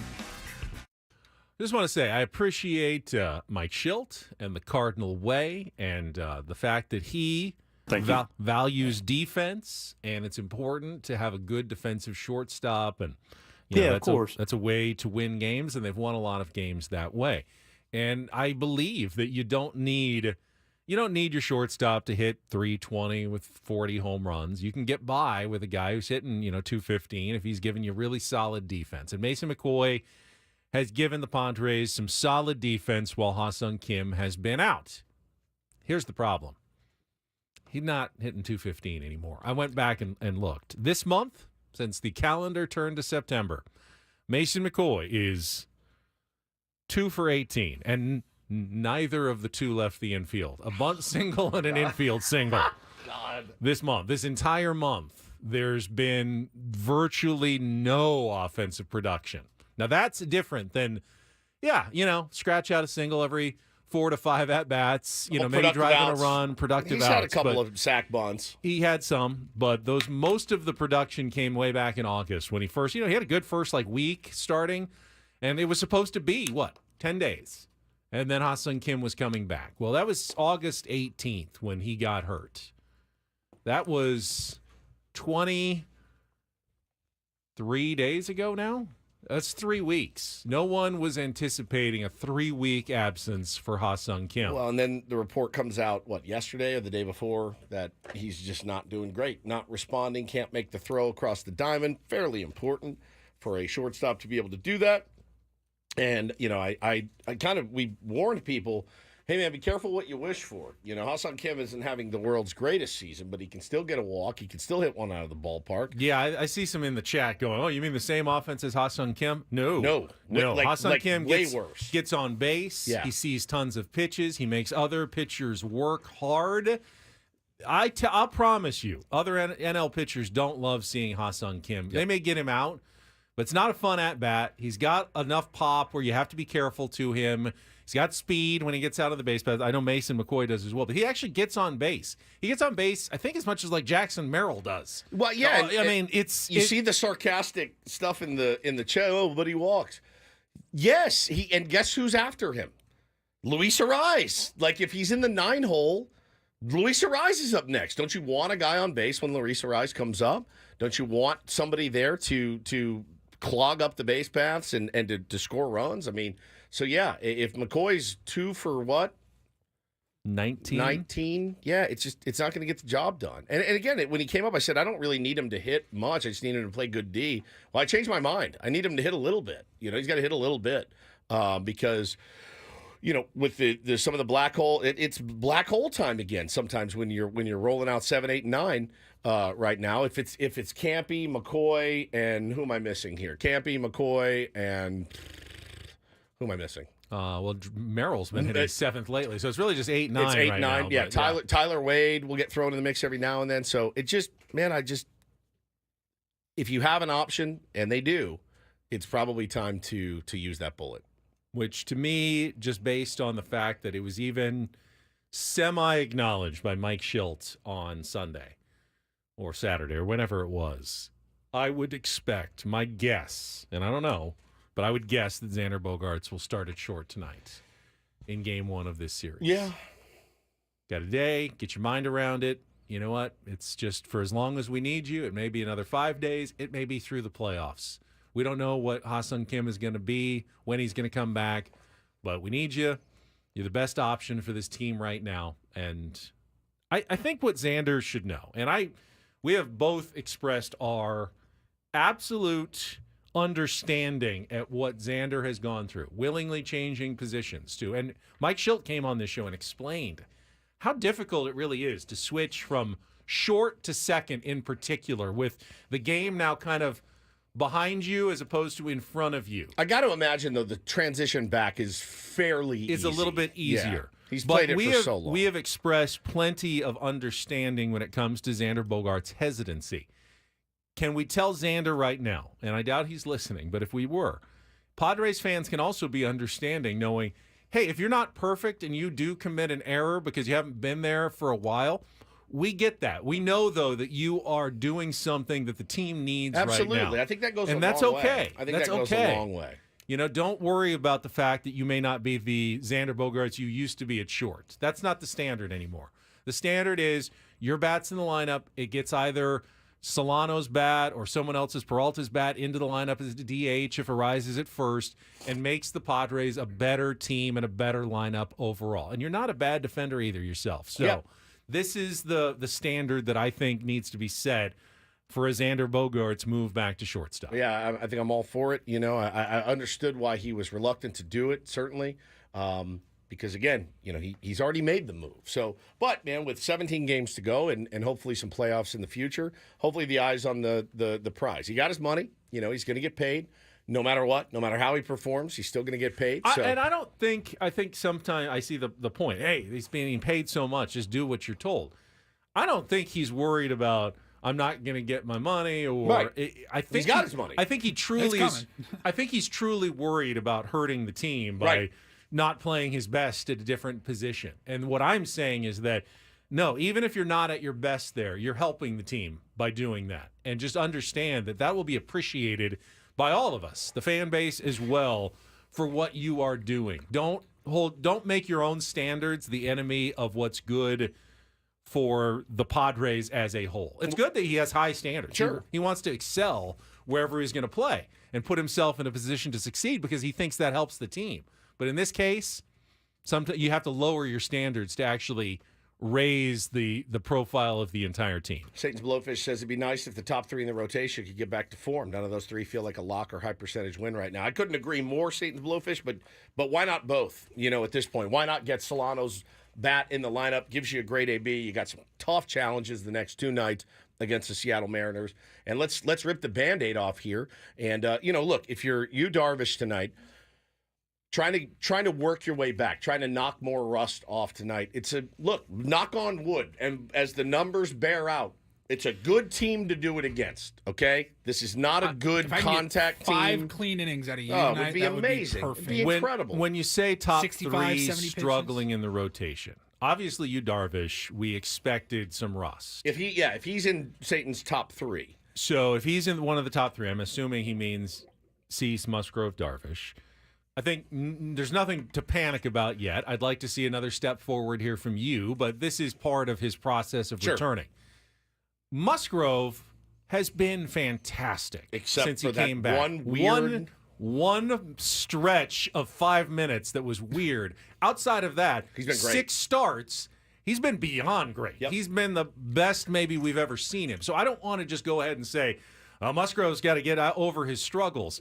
Just erase one inning and just keep doing what you've been doing for the last month. And Joe Musgrove's been fine. Cease is someone that is the mystery here, the wild card. Because in some innings, he looks just dominant. Cease, throws 98 still. Yep. Slider can be unhittable. And all of a sudden, he just gives up a 3-run home run. And walks 3 guys in a row. Yeah, and that makes no sense. That's the one to me, beyond the other two, which I'm not going to worry too much about yet.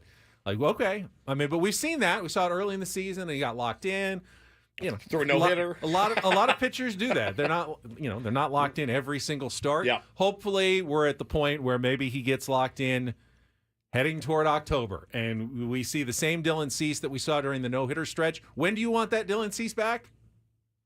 September or October. Late September, early October is when you want that Dylan Cease to come through with another 5-start stretch like he had to start the second half of the season. Yeah, it's exactly right. I don't know that he's going to do that, but he certainly has it in him because we've already seen it this year. So I'm not worried necessarily about the Padres rotation.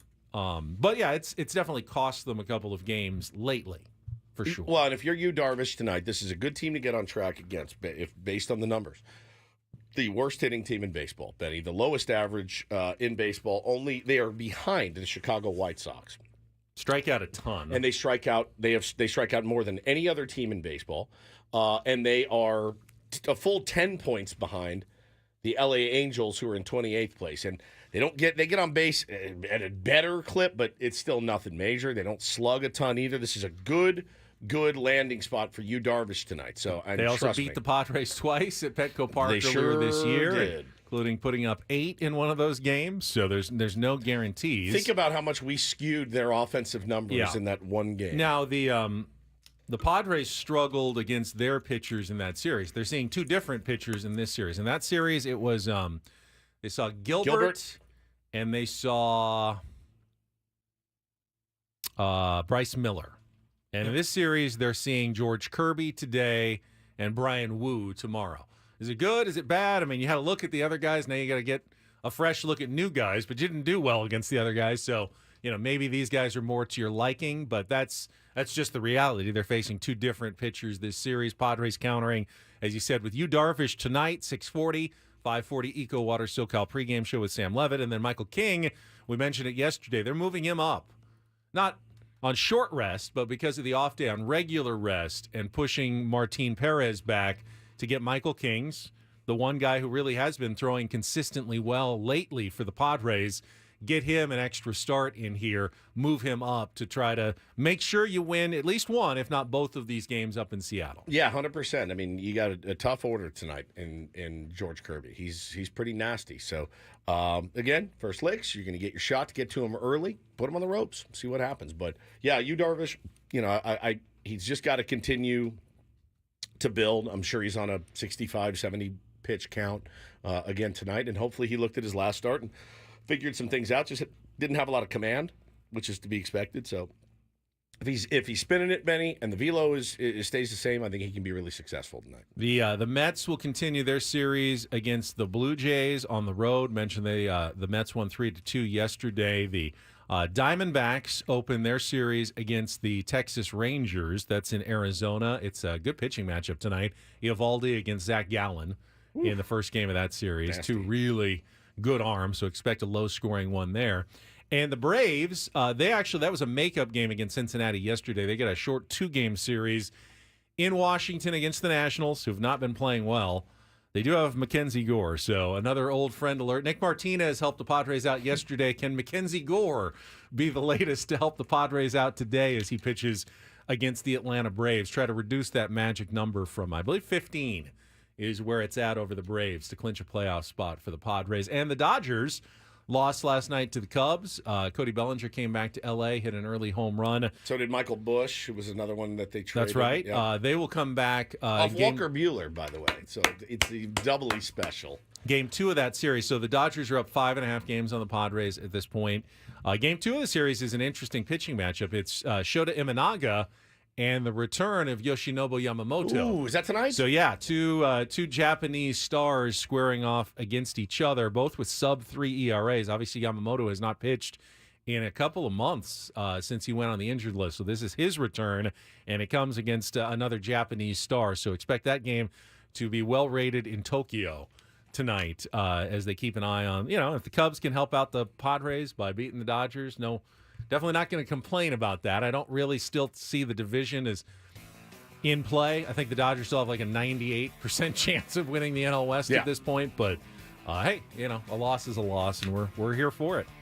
All right, that is 2 hours down. We will come back and start the second half of Ben and Woods when we return. We still have Jesse Agler, the voice of the Padres, joining us for a little Incorporator at 8:35, a Reindl Report as well. All ahead on San Diego's #1 sports station, 97.3 The Fan.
My favorite part of the reset intro. Ben and Woods 97.3, The Fan. We are halfway home on a Tuesday. You've unboxed that thing. I don't know that you were supposed to do that, Ben. I guess you can. I know that I've lowered its resale value on the open market. Tremendously. We are halfway home. I'm Woodsy. That's Paul Reindl, the executive producer. Ben Higgins. Fernando Tatis Jr. Fernando Tatis Jr. bobblehead unboxed. Platinum hair, perhaps. Yeah, it's the Platinum Glove bobblehead presented by Cannell's. I feel like Mud and Dawn right now. Going to be the giveaway on Wednesday, September 18th. It's the final giveaway of the season. That's a good quality item. Fans in attendance will receive this. I am holding it if you're on our YouTube stream. There you go. Platinum Glove bobblehead featuring Fernando's iconic home run robbery reaching over the fence. Someone asked, is this the one that they didn't give away in 2022? And I go, well, he hadn't won the Platinum Glove at that point, so this is an entirely new Tatis bobblehead. Does he have a platinum glove on there? He does. Yeah, he does. He has a platinum glove on the bobblehead.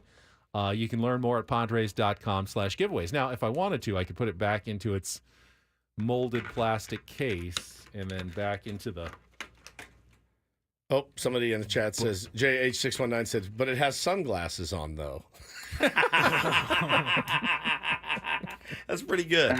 That's pretty good. Pretty good. Yeah, I was thinking about it yesterday when he said... I've tried it both ways. I wear the sunglasses, and I don't wear the sunglasses. It's much easier without sunglasses. And I thought, doesn't he have like a sunglass? Oh, Jesus Christ.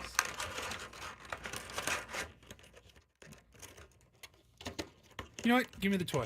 I'm just putting it away. Give me the toy. Taking it away from him. Here, Give me the toy. Take the paper snap, too, while you're at it. Like a 6-year-old. I was putting it away. Doesn't he have... Very responsible of me. Doesn't he have doesn't he endorse, like, sunglasses? Well, in lots of his Instagram pictures, he is wearing sunglasses. He's not, like, religiously opposed to them. I've seen him in sunglasses many times. He just says, I can't see the ball as well in sunglasses in the field. Yeah, it is hard. In the outfield. Yeah. I wear those transitions sunglasses when I play golf. The Ron Riveras. If you have not seen him in his transitions, they are the first day he got them. He came in and goes, I got these new shades, and I go, I think they're awesome. This was like what, 2 years ago? Maybe you go, I got these new sunglasses. I go, oh, okay, and he was so excited.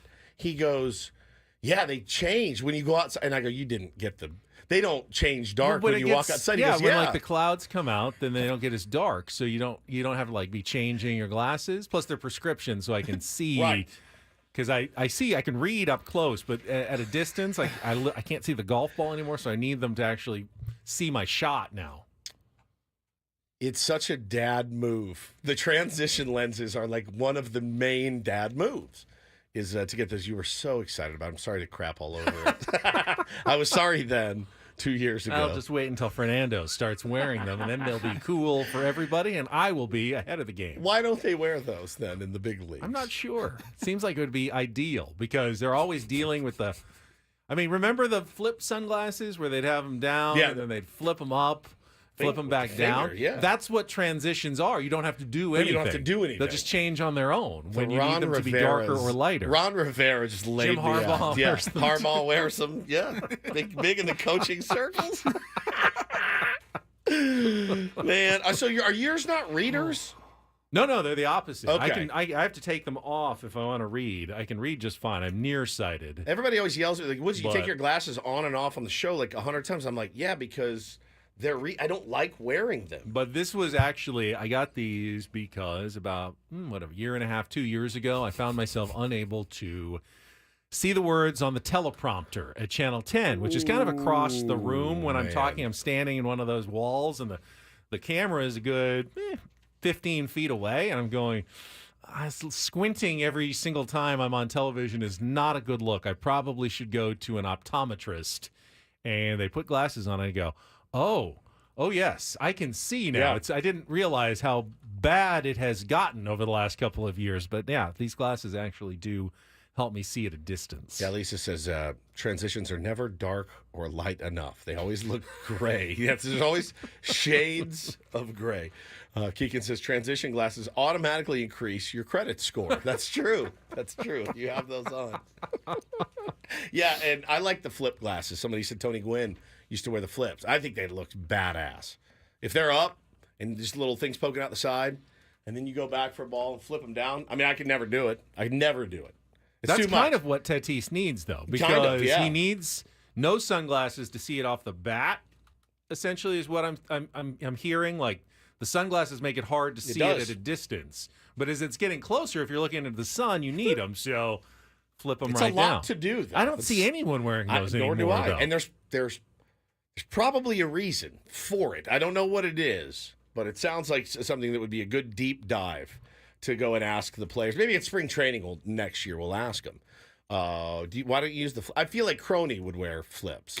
Out of everybody on the team, I feel like he would have flip shades. Infielders rarely wear sunglasses. No, they used to. Well, they? No, they do now. What always freaks me out is when people hit with sunglasses on. I could never, ever in a million years hit. Doesn't matter how bright it is. There's that thing in the middle that you stare at. The piece right in the middle, the bridge, and every time you're up there with your sunglasses, on, you're like, all I see is the bridge. See, all I see I'll is hit the with bridge. glasses on if I was wearing glasses that day. Like I can't. You can't switch. It screws up my eyes to go from sunglasses to not. Next time we play a game, watch me at first base. The whole time I'm putting them on, taking them off, putting them on, taking them off, because I'm just trying to get the right feel for what it is. And the sun can be right in my face, but I'm kind of with Fernando on this. It does make it tougher. My dad always wore contact lenses. Yep, but I wore those. I don't really want to put things in my eyes. Yeah. So I need somebody to, go to glasses. to tell me. I got LASIK 14 years ago, and it was the greatest thing ever. And now it's fading a little bit, and I have to wear readers. Is there a tune-up I can do? Can I go in and get retuned up? Is that possible? I think. Ooh, that's right. Nolan Arenado still does wear flips. He does. I've seen him in them. But if there's a tune-up for like LASIK to get me back to where I was, I'll pay whatever. I know there is certainly a limit to how much you can do at some point. They don't want you to do too much LASIK, but there might be a second like tune-up procedure. I need one so bad. So yeah, you can get it and get it redone. Okay, all right. Well, I'm gonna take a couple days off, fellas. Go get some new LASIK at some point. I want to get that done. Why do you have to take days off? Because it hurts. It doesn't feel good. You'll need a day of recovery. At least one day. You can just come in with your eyes but closed. I also see though? so many things about LASIK that freak me out. The greatest thing I ever did. It was so good. My mom did it. She said it was great. It's fantastic. Everybody I know that's had LASIK had nothing to complain about, and then other people are like, you're gonna actually, you would seriously consider that? Yeah, it was incredible. The first day I stepped back on a field, I was like, this is heaven. I wore goggles and contacts and all kinds of stuff. It was heaven. So if there's a tune-up that I could do it, it'd be great. Yeah, Carlos says do it on a Thursday at 10 a.m. Yeah, 100%. See you guys on Monday. Missed that round table. Yeah. I can't. I've got my LASIK surgery. Yep, I need to check that. Is there any way you can reschedule? What do we think about the round table this week? Ben, you're going to be gone. You're going to be out. I'm off Thursday and Friday. Where are you heading? Thousand Oaks, the Conejo Valley. For golf. Golf, yeah. Meeting my buddy and his friend, and going to play some golf. Rustic Canyon. Looking forward to playing that course. And there'll be a round table. Now, you're the host of the round table. Yeah, but Annie filled in for me back. I missed a round table in like late April or early May, and I heard she did an excellent job. She did. So she will be up again. Do you know that for sure? Pretty sure. Okay. So Annie, me, Elston, and Ello. Correct. Awesome. Paul, you want to sit in? Not particular. Might have a spot for you. There's chairs. There's definitely chairs. Free pizza in it for you. Paulie doesn't usually partake in the free pizza, I've noticed. He does. I'll grab like a breadstick. Do you grab one? Yeah, I mean, you kind of get your work done and then you take off. Yeah. It's the one day that we stay longer than Paulie of the week. Usually he stays longer than us. It's true. But on Thursdays that day, are he gets to I leave early. usually have somewhere to be pretty quickly after Yeah. the show, whether it's a haircut, therapy. It's always Thursdays. Smoke weed in the chat. It's a very subtle name. It says Ben and Woods commented on the photo of the fan at the Padres game walking around wearing a banana hammock circle. Yeah, we did. We spent a good amount of time on it yesterday on the plum Oh, I thought he smuggler. was telling you to smoke weed. No, that's his handle. That's for glaucoma, not LASIK. correct. Bomber class before busting on me head. So if Adam wanted to... Oh, Sammy Lev's going to join us as well. All right, well, that makes it more worthwhile then to be there. That's not a shot at When you everyone have that's already going to chairs, be you there. want to use all those chairs, or at least as many as possible. Use them up. Use them. Maybe Sammy wants to host. Smoke He'd be weed good at is it. my favorite. Is my favorite name in the chat. Satan's Blowfish is also a good one, but smoke weed is just so it's so matter of fact. Balsamic Vinny. That's good. That's yeah. a good one, what too. handle would you like? I don't know. Smoke weed. It's so good. It's very matter of fact. And I think my least favorite, not that my least favorite person, but my least favorite Gas station D pill pill. kills me every time. Smoke weed. We love you too, buddy. Thank you so much, man. Thank you so much. I don't hate the round table, Alex. Frijoles Very is a good tired. one. Yeah. That's beans in Spanish. Yep. All right. You said you had a fun thing here. I didn't have a fun. We were talking about James Earl Jones. We had a shout out to his family in our first half of the program. And my contention yesterday was that James Earl Jones is the one thing that we can all agree on. Shout out to his Everybody- family. His family. Everybody likes James Earl Jones. feel I've like never you're met right, anyone man. that doesn't. And I saw someone point out, well, probably some racists out there. I don't even know. I think even the racists are like, you know what, he's all right. He's good though. I mean, everybody liked James Earl Hey Jones. man, that Field of Dreams, that's a good movie. Why does Foster? Why did you do your Foster voice? I didn't. But the question is, does anybody have like one of those people that everybody likes, but you don't like? Glenn Powell is a new one for me. That everybody likes that you don't like. Everybody loves Glenn Powell now, and I just don't. I don't get it. He's fine. He's handsome, but like, is he the one from Top Gun 2? Yeah. A little smarmy seeming. Yes, yeah, a but little that's his smarmy. character too. That was the character. Paulie told me about some rom-com he was in with Sydney Sweeney. Oh, I don't remember the name of And that. It's on Netflix. Can't Be You, or It Has to Be You, or Anybody but you. So I put it on. That chin is a deadly weapon. I'm so jealous of that. Maybe that's what it is. I'm jealous of his chin. I see a lot of Glenn Powell in my house. There's a lot of Glenn Powell going around. Because Megan would throw me But off a bridge. part of James Earl Jones, he wasn't intimidatingly handsome. Yeah. But he wasn't unattractive No. either. He was just right there. Perfect. You know, like somebody in the chat said Tom Hanks. What, Matt? Tom Hanks. He doesn't like Tom Hanks. Everyone likes Tom Hanks, and he doesn't. Tobey Maguire. I'm with you 1,000%. Does everybody like Tobey Maguire? I think he's pretty universally liked, isn't he? I don't think so. No, I don't think so. I think most people would think he's a little dweeb. He's a little nerd.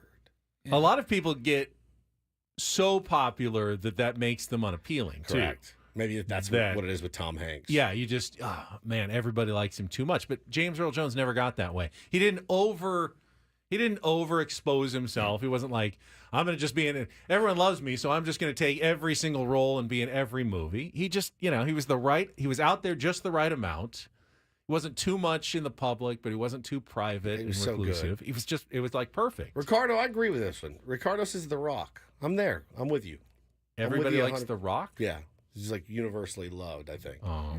I'm kind of out of I think just because they're thrown in your face all the time doesn't mean they're universally loved. I would say Shaq is universally loved. Yeah. Ooh. I love Shaq.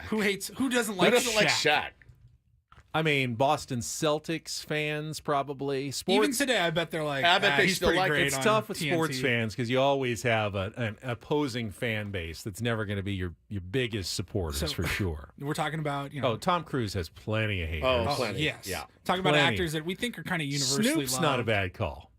Ernie Snoop's not a Johnson. bad call. Oh, Adam Ernie's great. says. Yeah, now we're going. Adam doesn't like Ernie Johnson. Well, Adam. Or he just thinks everybody likes Ernie Johnson. I don't know. Kurt says Ben Higgins. Thanks, Kurt. Now, when you said Tom I don't even know Hanks, if there's 3 people in this room who like me. Well, there's one. Well, you don't like yourself, so.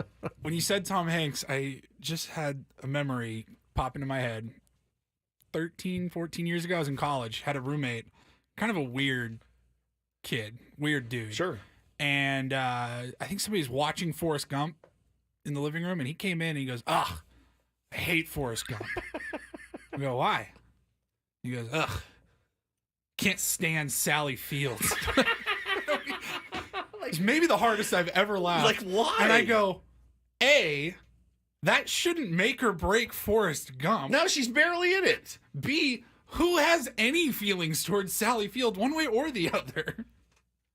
Like, she's just there. She's there. Just an And actress. she's good. Like, She had she's a the great Oscar actress. acceptance when she was. You "People like me. You really, really like, maybe, Yeah, but that's fair. that's the only thing I think of. I go, really? That ruined her 10 minutes in the movie. Yeah, I can't watch Ruined it because Forrest Gump. Okay.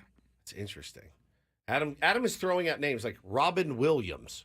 And he said Ernie gonna Johnson. ban- I'm gonna put and then Adam in timeout. Adam said Ernie Johnson, then said, I love Ernie Johnson. Everyone loves Ernie. Adam, this is the We're trying to find someone you don't like that you don't like that everybody everyone else loves. likes. So Adam doesn't like Robin No, Williams. he does. It's another one that he thinks everybody likes Robin Williams. That's not the purpose of the game. Right.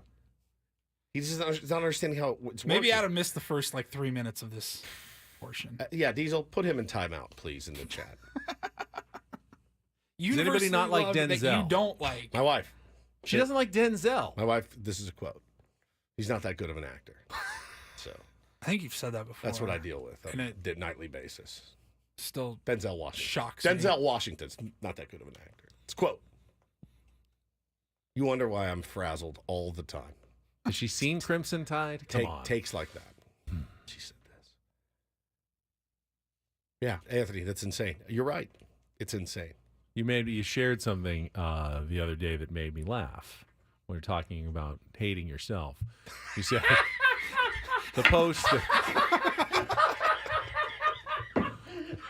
What was the post? It was you can get $50,000, but if you accept the $50,000, the person you hate the most gets $100,000. Easiest 150 grand I ever made.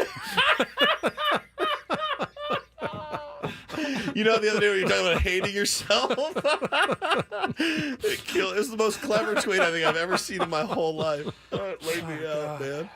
Holy cow. Oh, that was so good. That was so good. All right, well, thanks for playing along. And Jesse Agler's coming up soon. Yes. So they coach us in radio to really hit the teases before breaks hard. Yeah. To make sure Hit it you hard. come back. Problem is, it's sometimes hard to pay off those teases. Sure. But I've got one for you. There's a bit of a twist.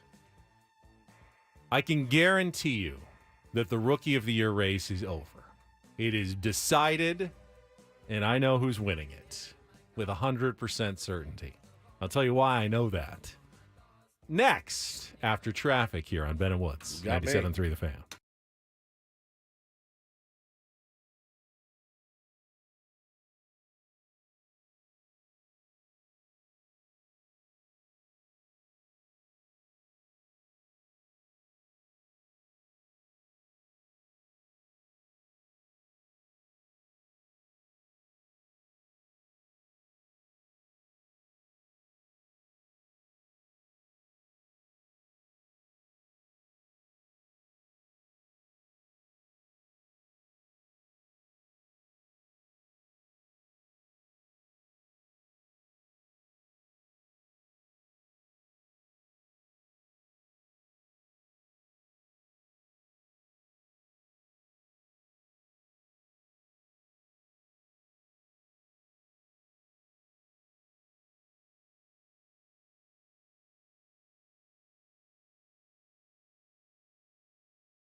I know what you're thinking, because I am going to pay off my teas and why I can guarantee you who's going to win the Rookie of the Year award. And you're going, how can you do that? Paul Skeens threw well again yesterday for the Pittsburgh Pirates. Really nice day for Another, my beloved Paul Skeens. Set the Pittsburgh Pirates rookie strikeout record.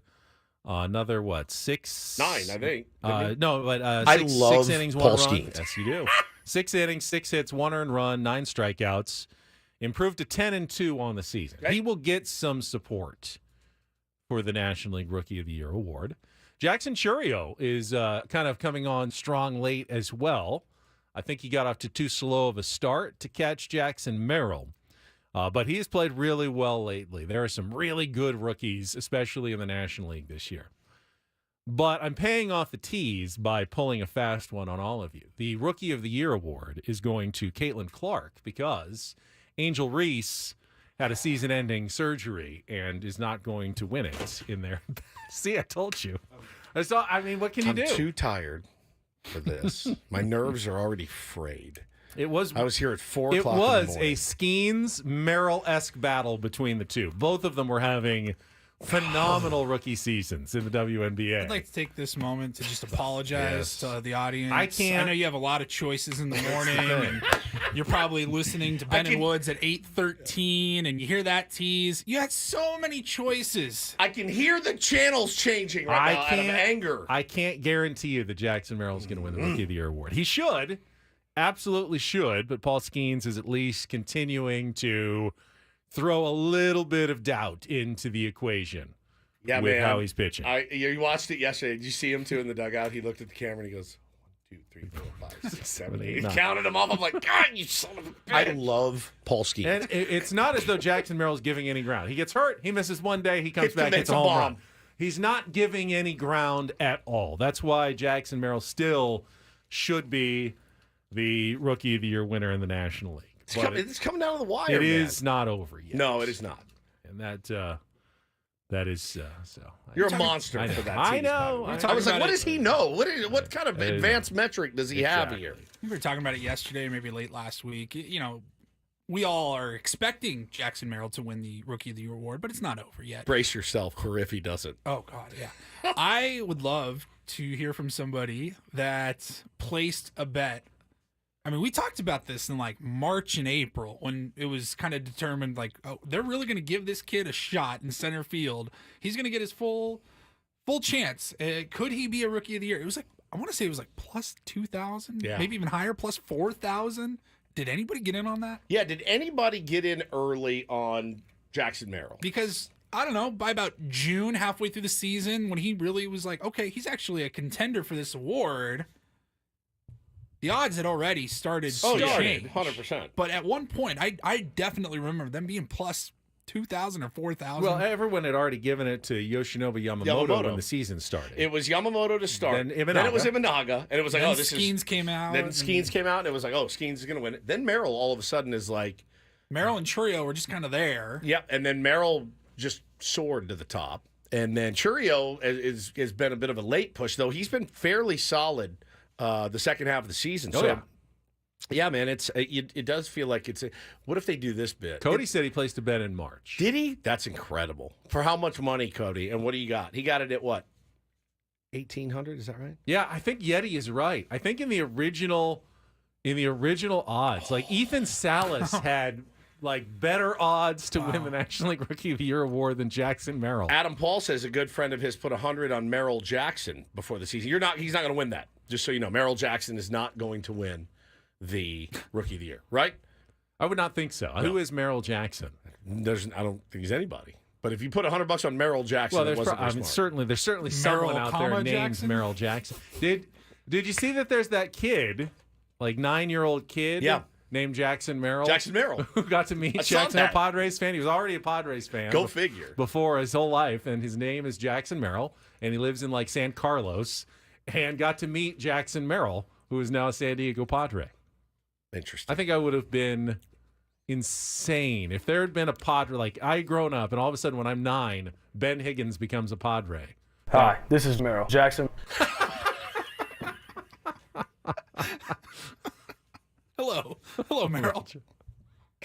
Also a great name. Merrill Jackson's a Hi, kick-ass. this is Merrill Jackson.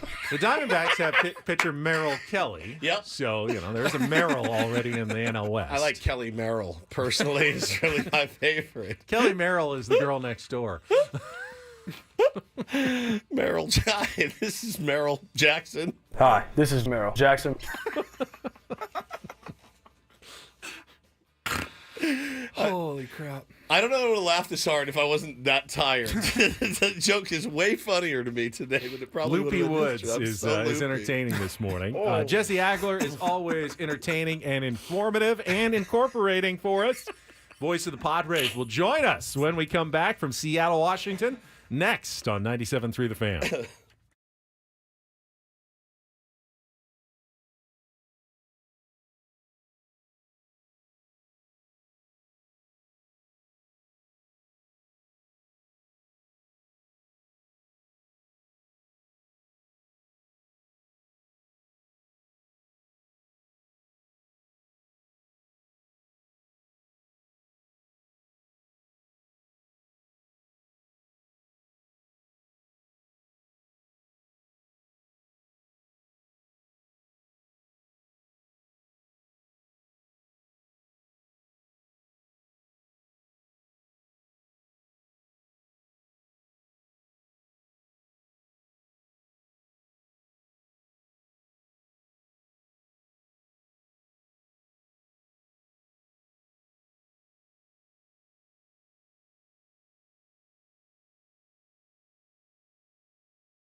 I heard that the high temperature in Seattle today is going to be right around 70 degrees.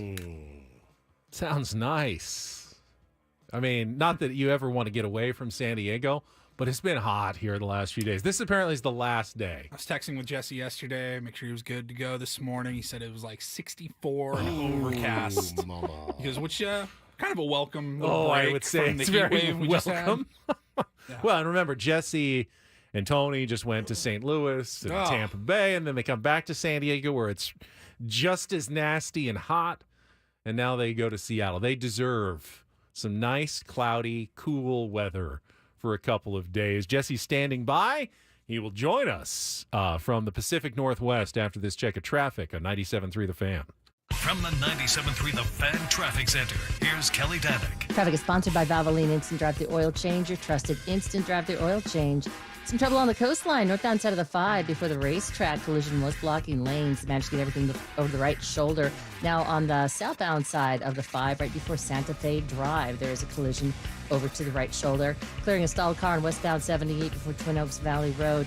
Also traveling on the southbound side of the 805 Miramar Road off-ramp. We have reports of a stalled vehicle in the left lane of that ramp. Out of the South Bay, northbound side of the 5 before H Street, a collision involving a couple vehicles. They're over to the right shoulder, but watch out for some debris in the slow lane. Also an accident occurring on eastbound 8 near College. Stop by into the 30 San Diego Valvoline Instant Oil Change Centers. You don't have to get out of your car, and it usually only takes 15 minutes or less. Plus, get a free courtesy check of your tires and battery. Visit SoCalOilChange.com for directions and discounts. SoCalOilChange.com. I'm Kelly Danick with Ben & Woods, San Diego's #1 sports station, 97.3 The Fan.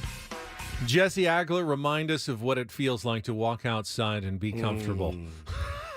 So right now, there are, I would call it mostly sunny skies. There's like a little bit of a gray up there, but it's mostly blue. 57 degrees. Oh, wow. A little chilly for my blood. Did you bring a pullover, a hoodie or something?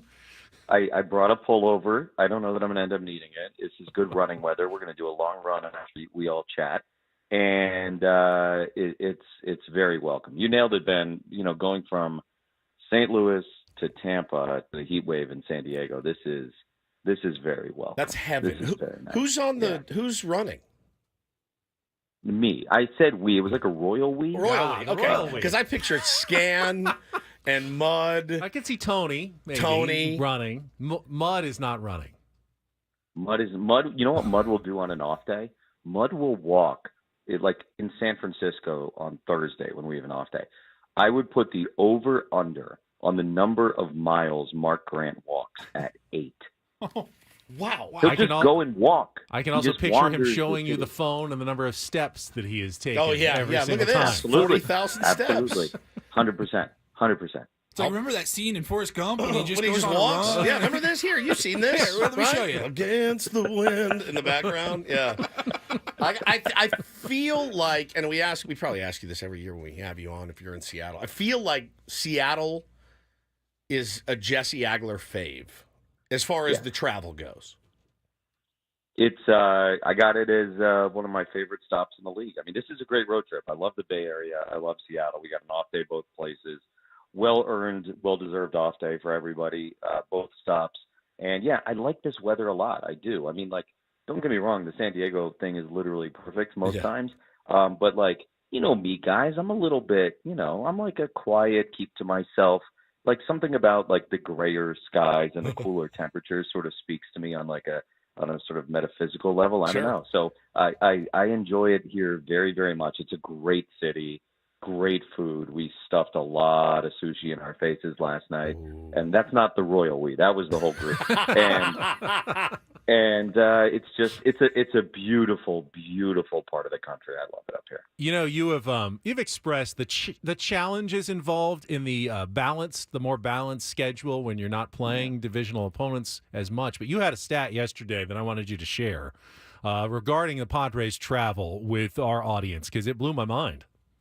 Yeah, it blew mine too. And I'll tell you the funny thing is, so I woke up yesterday and instinctively my first thought was, because I was going to call home, I was like, all right, what time is it back home? And then I remembered I was in Seattle. And I was like, man, it feels like forever that I haven't had to figure out what time it is back home. So I pulled up the schedule. And today's game against the Mariners will be the first road game the Padres are playing in this time zone since June 5th.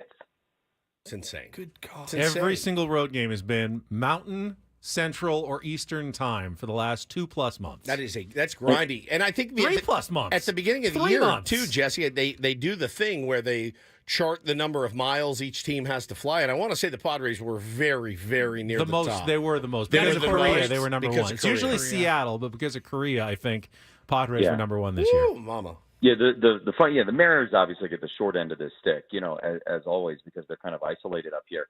But so the Padres this year are the most air miles. The Dodgers were second. Obviously, Korea is a part of that. But the crazy thing is, if the Mariners were third, and they were like right behind the Dodgers, and they didn't go anywhere. Like they're just doing their usual thing. They didn't fly across the Pacific. So that tells you what the Mariners got. Similarly, it's funny because I think with this time zone thing, the Mariners this year had their first road game in their own time zone that same day, June 5th, earlier this year. So, I mean, they went the first couple of months of the season without a road game in the Pacific time zone, and now the Padres are having one for the first time, as you said, in 3 months. I mean, that's what this schedule does. It's more trips back east. The other thing is, too, I mean, you look at the last 2 trips, right? We went to Pittsburgh and Miami, came home, then went to Cleveland. I might be getting it backwards. Well, but anyway, Cleveland and Pittsburgh were back-to-back trips. Cleveland and Pittsburgh, for those of you not familiar, they're like an hour away. But, we did those on separate trips. And then on those same trips, we had Miami and Tampa. So we had the 2 Florida stops on consecutive trips, not together. They could have bracketed Pittsburgh and Cleveland together and Tampa and Miami together, and it would have been a little bit more of a, it's just, I mean, it is the reality of this schedule. It is that because you're playing, every American League team, either home or away, you're going to end up traveling more, and it nails the West Coast teams. It really does. Much, much, much more than the other teams. I mean, here's the thing you might not realize if you're not a cartographer or you don't work in baseball, is that outside of basically the teams we consider out west, St. Louis is about as far west as you go. And St. Louis is like an hour-and-a-half flight from New York on a charter. Wow. So all those Eastern and Central teams are so close to one another. Like Pittsburgh to New York is a 40-minute flight. So the Yankees have to go to Pittsburgh every other year. No big deal. It's like going to Boston for them. So I mean, it's just those teams are so much closer together than you realize. There's a lot of land between St. Louis and San Diego, and we fly over it quite a bit. 100%. Talking to Jesse Agler here on Ben and Woods this morning, and to the baseball at hand. We were talking earlier about the Mariners are 3 games out of a wild card right now, so they are absolutely in it. They have something to play for. Yeah. They've got really good pitching on the mound. On the mound the next 2 days. Their offense is not great. It's just not great. Yeah. They broke out for some runs in Petco Park, but Darvish getting on the hill tonight to try to knock some more rust off. Good offense to do it against. I think. I say that, and I know it will bite me in the ass, Jesse. I mean, the starting pitching is going to be the thing down the stretch here, right? It always is. The offense has enough guys. Even if somebody's going cold, it does feel like there's going to be somebody else to go hot. That's sort of been the nature of this season for the Padres, and that's the point of having that kind of depth and talent, on an offensive side. Not to say they won't run into a night when, they don't get it going offensively, but, I don't know how many thousands of times I've said to you guys over the years that we've all been chatting, that it's always about pitching. It's always about pitching. And you look at the Sunday game, what led to that game going the way it did? It was that fluky sequence for Joe Musgrove in the top of the 4th inning, and it was starting pitching. And, with the bullpen that they have and the offense that they have, if they can get, adequate or above from their starters most nights, they're going to be just fine. And I mean that for both September and October. So, yeah, I mean, look, Darvish is still in a little bit of a weird spot. It's only his second one back after missing, literally the entire summer. So I'm sure they've got a plan in place, to cover that and to sort of, try and be as strategic as possible about it. And then I think it's King tomorrow. So, yeah, I mean, you got to go out and pitch. These are games on this trip that you would imagine are not going to be particularly high scoring between the ballparks, between the pitching, as you said. So, those guys are going to have to go out there and do their thing. Jesse, with Ha-Seong Kim continuing to slowly recover, do you anticipate, just based on kind of what you heard, any change at shortstop tonight? We've been talking about it. Mason McCoy I talked to him last week. Really liked the kid. Yeah, Played great really kid. good defense, but he struggled offensively pretty badly, and the Padres could use one more bat in the lineup, and they've got Donovan Solano and David Peralta. They can't use him every single day. What's your sense of how this is going to play out? Yeah, I mean, the tea leaves all indicate something's going to change right now. I don't know that means it's going to be every single day. Maybe it's a matchup-based thing. Maybe it's sort of like, all right, what do we think this game is going to look like? But, all right, like let's say they do slide Bogey back over to shortstop. Let's say he's amenable to that and comfortable with that. So you're putting Cronenworth at second, R.O.Y, Solano, whatever combination, DH and first base. Maybe depending on the day, you've got then McCoy available as like a late inning defensive sub where you can maybe tighten up the defense if you've got a lead late. That's what I would imagine we're going to see at least some of. Again, just sort of based on everything we've heard. And look, the reality for Ha-Seong Kim is the clock is ticking. It's September 10th. It's been a while now. He's still, it sounds like, not particularly close.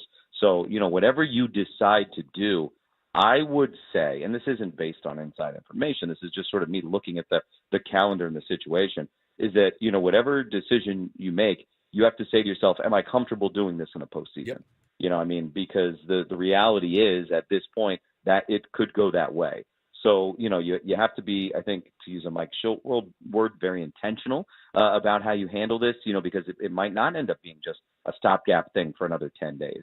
It might be something that you ride into October. So, my sense is just based on everything we've seen and heard, they're gonna play around with it. Whether that begins tonight, I would guess potentially, but no guarantee. We'll see. But yeah, I don't think there's any question that there's some stuff moving around there. Yeah, it's hard for me to wrap my head around. If in fact Ha-Seong Kim is not able to make it back, this season, it's hard for me to wrap my head around. We may not see Ha-Seong Kim in a Padres uniform anymore, and I search my soul on how to feel. I know emotionally, I'll be really, really bummed because I really love him as a player and a person, just a great dude. He's so beloved in the clubhouse. And I got really offended when the Dodgers broadcasters called him the Padres mascot. He's not that. He's more than that. And, you never know what you're missing until it's gone. And I think this team has suffered without him, Jesse.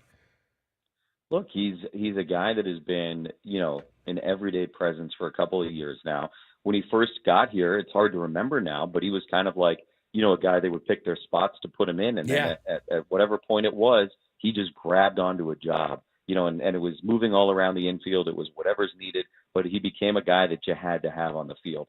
Obviously a fan favorite, as you said, a clubhouse favorite, a guy that brings an energy and an excitement to the thing. And this year has been a struggle for him. Yep. I feel badly for him, between injury and just not being as good, offensively in terms of the numbers, had some early defensive struggles that, were frustrating for him, I know as well. It's just one of those years and they do happen. And look, as you said, he's a free agent.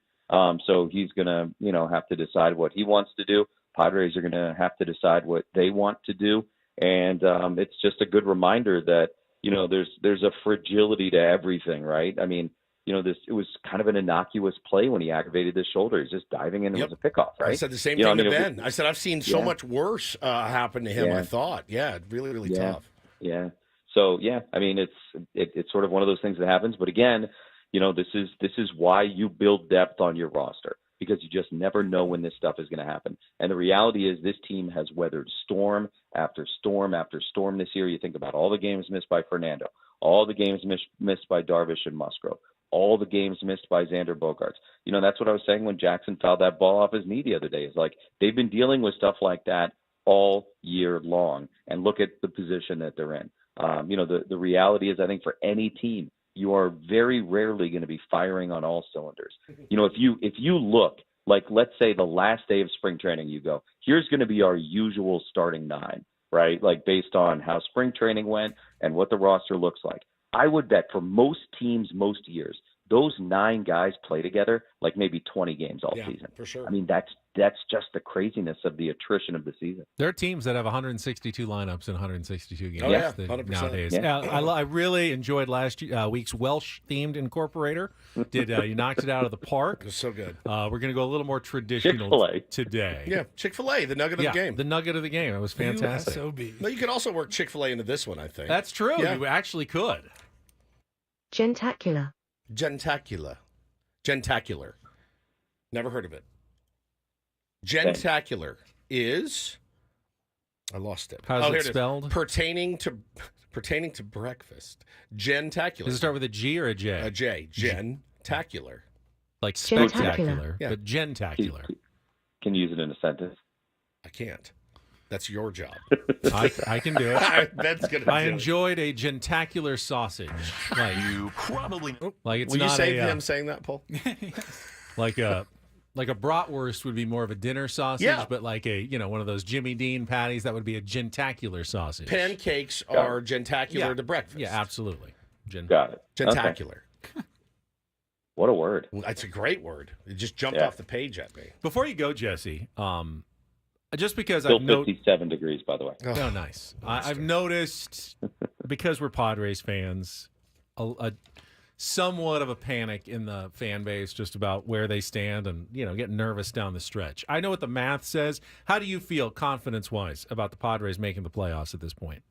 I feel very good about it, but, look, the reality is nothing is locked in. Sure. It's September 10th, and I know we want to act like, I think it's very easy to feel like, there's only a week left in the season because, hey, it's this trip. It's kind of quick, only 2 games in Seattle, home for the last homestand, gone for the last week, and then that's it. And so it feels like, it's going to be over any second now. And it might end up feeling like it's over in a second, but that's still a lot of games. It's a lot. And there's a lot that's going to happen. And this Mets push out of nowhere is really, complicating the picture. Are the Braves going to stabilize themselves? The Padres and the Diamondbacks have those head-to-head games, which obviously could end up being gigantic, the final 3 days of the season. Look, if you did an experiment or if you did a project where you looked back at, where we were 3 weeks ago and 6 weeks ago and 9 weeks ago, it changes more than we probably realize it does. We always fall into this trap of like, okay, this is what it is today, so it's probably going to be about this the rest of the way. And then, the Padres go on their crazy streak after the All-Star break, and so do the Diamondbacks. And then now the Mets are doing their thing. And it's a really good reminder that a lot can change in not that much time. So, look, it's September 10th. That's, 19 more days between now and the end of the regular season. An awful lot can happen, good and bad, obviously. So, hey, trust this team. They've been there all year. They've played solid baseball. They've kept their noses down, and we'll see how it goes. Enjoy your run, Jesse. Perfect. Perfect timing. Nailed it. Hour 4 next. The best time of the year in San Diego is baseball season, and no one's more excited than we are on Annie and Elston. We know you're all America's Finest fans, so listen to America's Finest Talk Show. Annie and Elston, weekdays 10 to 2 on 97.3 The Fan. Hey, it's Ben from Ben & Woods. Recently, you've heard me talking about the Lou Manso Advertising Agency. If your company's sales seem stagnant or in decline, if your competition is now seemingly everywhere, it might be time to get a fresh perspective from an experienced team with decades of advertising and marketing experience like the one at the Lou Manso Agency. In the last 30 years, Lou and his agency have worked on advertising campaigns for some of the world's best-known brands.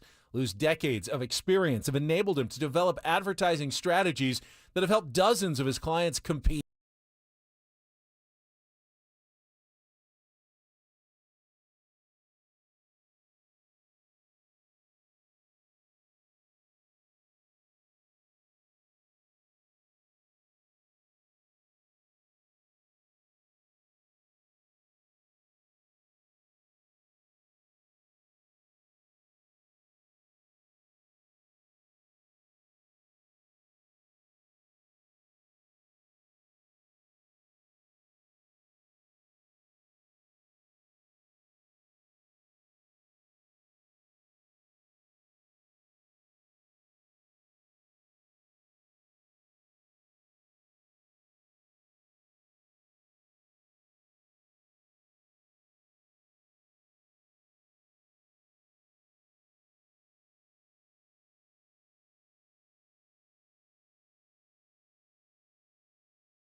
All right, thanks again to Jesse Agler, who took us right up to the wire. Oh, man. I hate when you do so that. Much.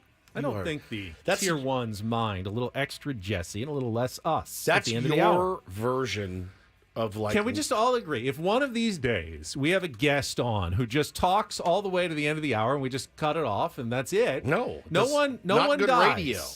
It's fine. Does it sound a little awkward? Yes.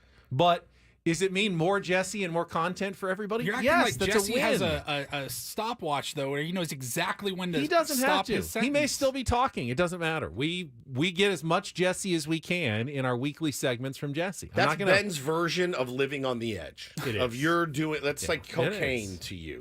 That's what it feels like to me when you do it. My heart starts to race and I start to sweat. It's St. Blowfish said this is like Woods' dead air equivalent. How much I love dead air. Yeah. You love racing Feeling to it the right butt. to the edge. Right to the edge. And pushing he's like, it to the red line. and we'll see how it goes. Like the exact time, if anyone cares, is 8:55:15. Okay. Is when we are out. Like 8:54 he asked the question. Hey, one last thought. It was like 53:42. I looked at the clock and I go, we got a little over a minute and a half. I can say goodbye to Jesse now, or I can get 90 more seconds of Jesse Agler content. I chose 90 more seconds of Jesse Agler content. Now, it worked out in this case, but usually it's, hey, sorry, we got to cut you off. Yeah, which is 9 out of 10 horrible. times, you got to cut them off mid-sentence. Be like, anyways, we're out of time. Thanks so much, thanks Brett so Boone. much. Oh, it's the worst. And he had a great perspective on why this race How's is your heart far rate? from over, but he remains very terrible. confident in the Padres, as do I, as do you, Woods. The confidence level in the Padres remains quite high. Zach said, Annie and Elston did an Ask Us Anything. I was the last caller at 1:54. I didn't realize. Kept talking right up to the music. All Craig could say was, and that's our show. He felt so bad. Yeah, man. Hey, man, that's on them for taking that call. Now, at the old station, I used to have a foot pedal, and I could just cut off Boom. anyone on the phone lines, whether it was a guest or a caller, whenever I wanted. Just push the foot pedal down and go, thanks for your answer, and let's move on. I don't have a foot pedal here. You don't. Can we get one installed? I kind of miss the foot pedal. Yeah, you like the power. Engineers, is that possible that I can get one of those foot pedals? It's just cutting off a guest with the music playing in the background is just. It's just the worst. It's just the worst of radio. There's a lot of people supporting me in the There chat. are. They like more Jesse is a good thing. I'm down for it. You should do the thing where you're like, Jesse, just a minute left. Right. Then I feel more comfortable. Oh, yeah. Yeah, that's easy.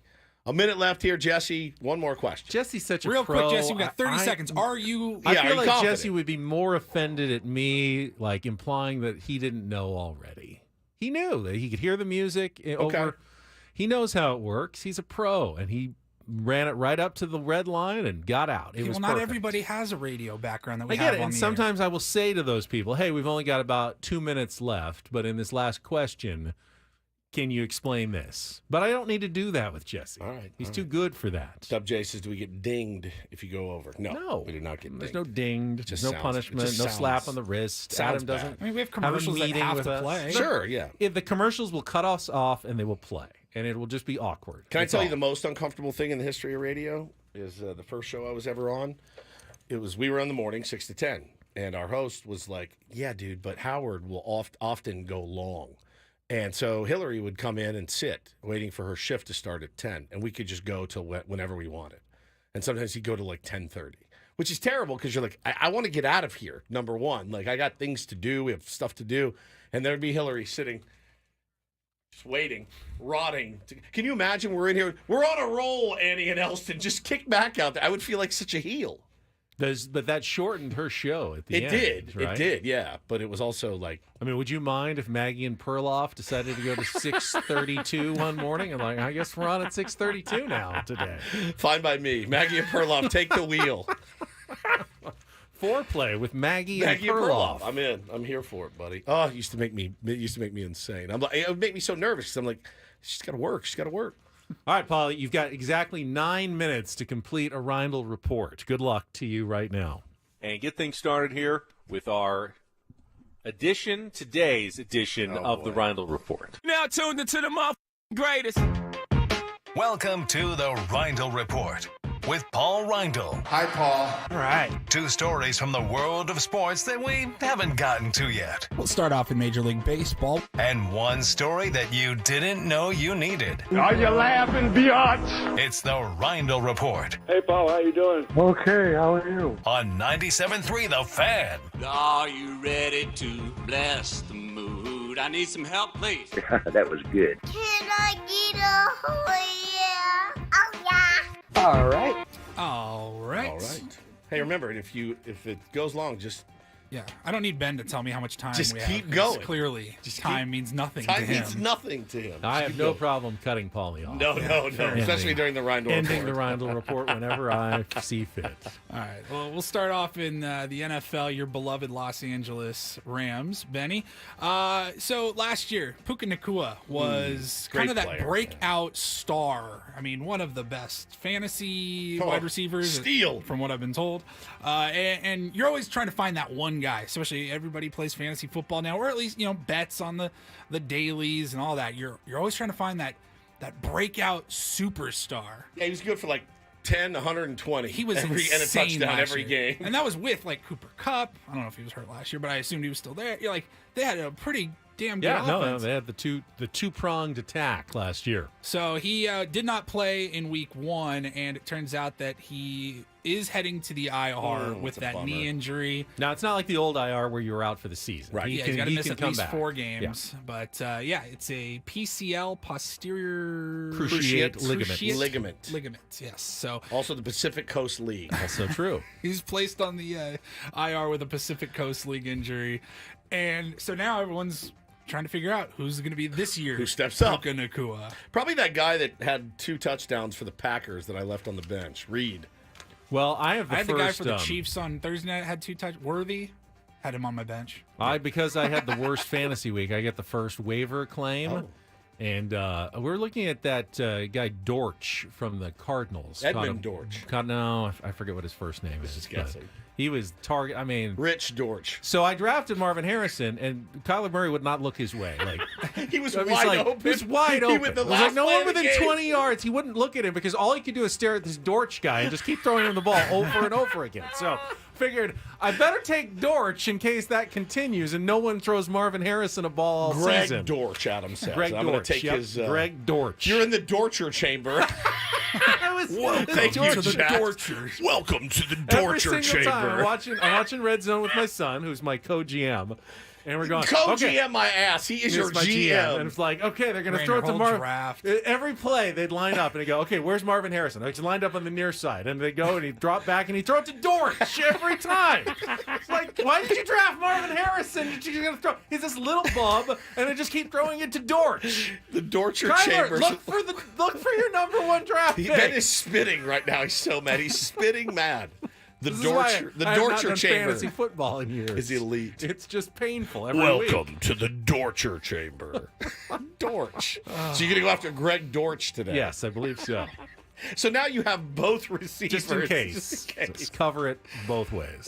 So yeah, Nacua, he did start that game for the Rams. He had aggravated the knee in preseason, and then hurt it in the second quarter and was out for the rest of the game. Everyone was wondering, is he going to come back in? He is out. And then I was reading that he injured it originally back in August in a joint practice with the Chargers. And I've never, I don't really care because I don't really care about the NFL, but I've never understood the idea of the joint practice. It's good in theory. In theory, I understand on paper, it sounds like, we're going to get some good competition. They always result in fights. Somebody getting hurt. Somebody gets hurt. I would never want to do that if I was the head coach of the NFL. I am changing my fantasy name right now, just so you know. That's what I'm Dorcher doing on the Dorcher chamber. Don't you need to have him on your No. team to be called the Dorcher Chamber? Nope. That would probably be my new fantasy football team name. Dorcher. All right. I'm going to try my best to explain this last story. It's a little bit visual. If you're You sent- watching on YouTube, this is going to be great for you. If you're on the radio. But I think it still works because we have talked about the Sphere in Las Vegas a ton over the last year. Oh, the Sphere. I thought you said the Fear in Las Sphere. Fear and Loathing in Las Vegas. The Sphere, the MSG Sphere. Love the Woods Sphere. went inside U2 about a year ago, right? Incredible, yeah. Like last around a year October? ago. Yeah. Yep, October. So by now, you've probably seen the Sphere and the Sphere technology. I want to talk about this new company called Cosm, COSM. COSM. They have 2 locations currently, Los Angeles and Dallas. Here in Dallas. Here in Dallas. Good. Now, I had never heard of this until I saw some videos over the weekend. It is a small MSG Las Vegas sphere-like theater and bar and restaurant and all that, where you can go and watch a sporting event. They were watching college football. You can watch the U.S. Open. I think they're going to expand to like UFC fights and other big sporting events. It looks like you're on the field at the game. It looks like you're in the stands, yeah? It looks like you're front row on the rail looking out at the field.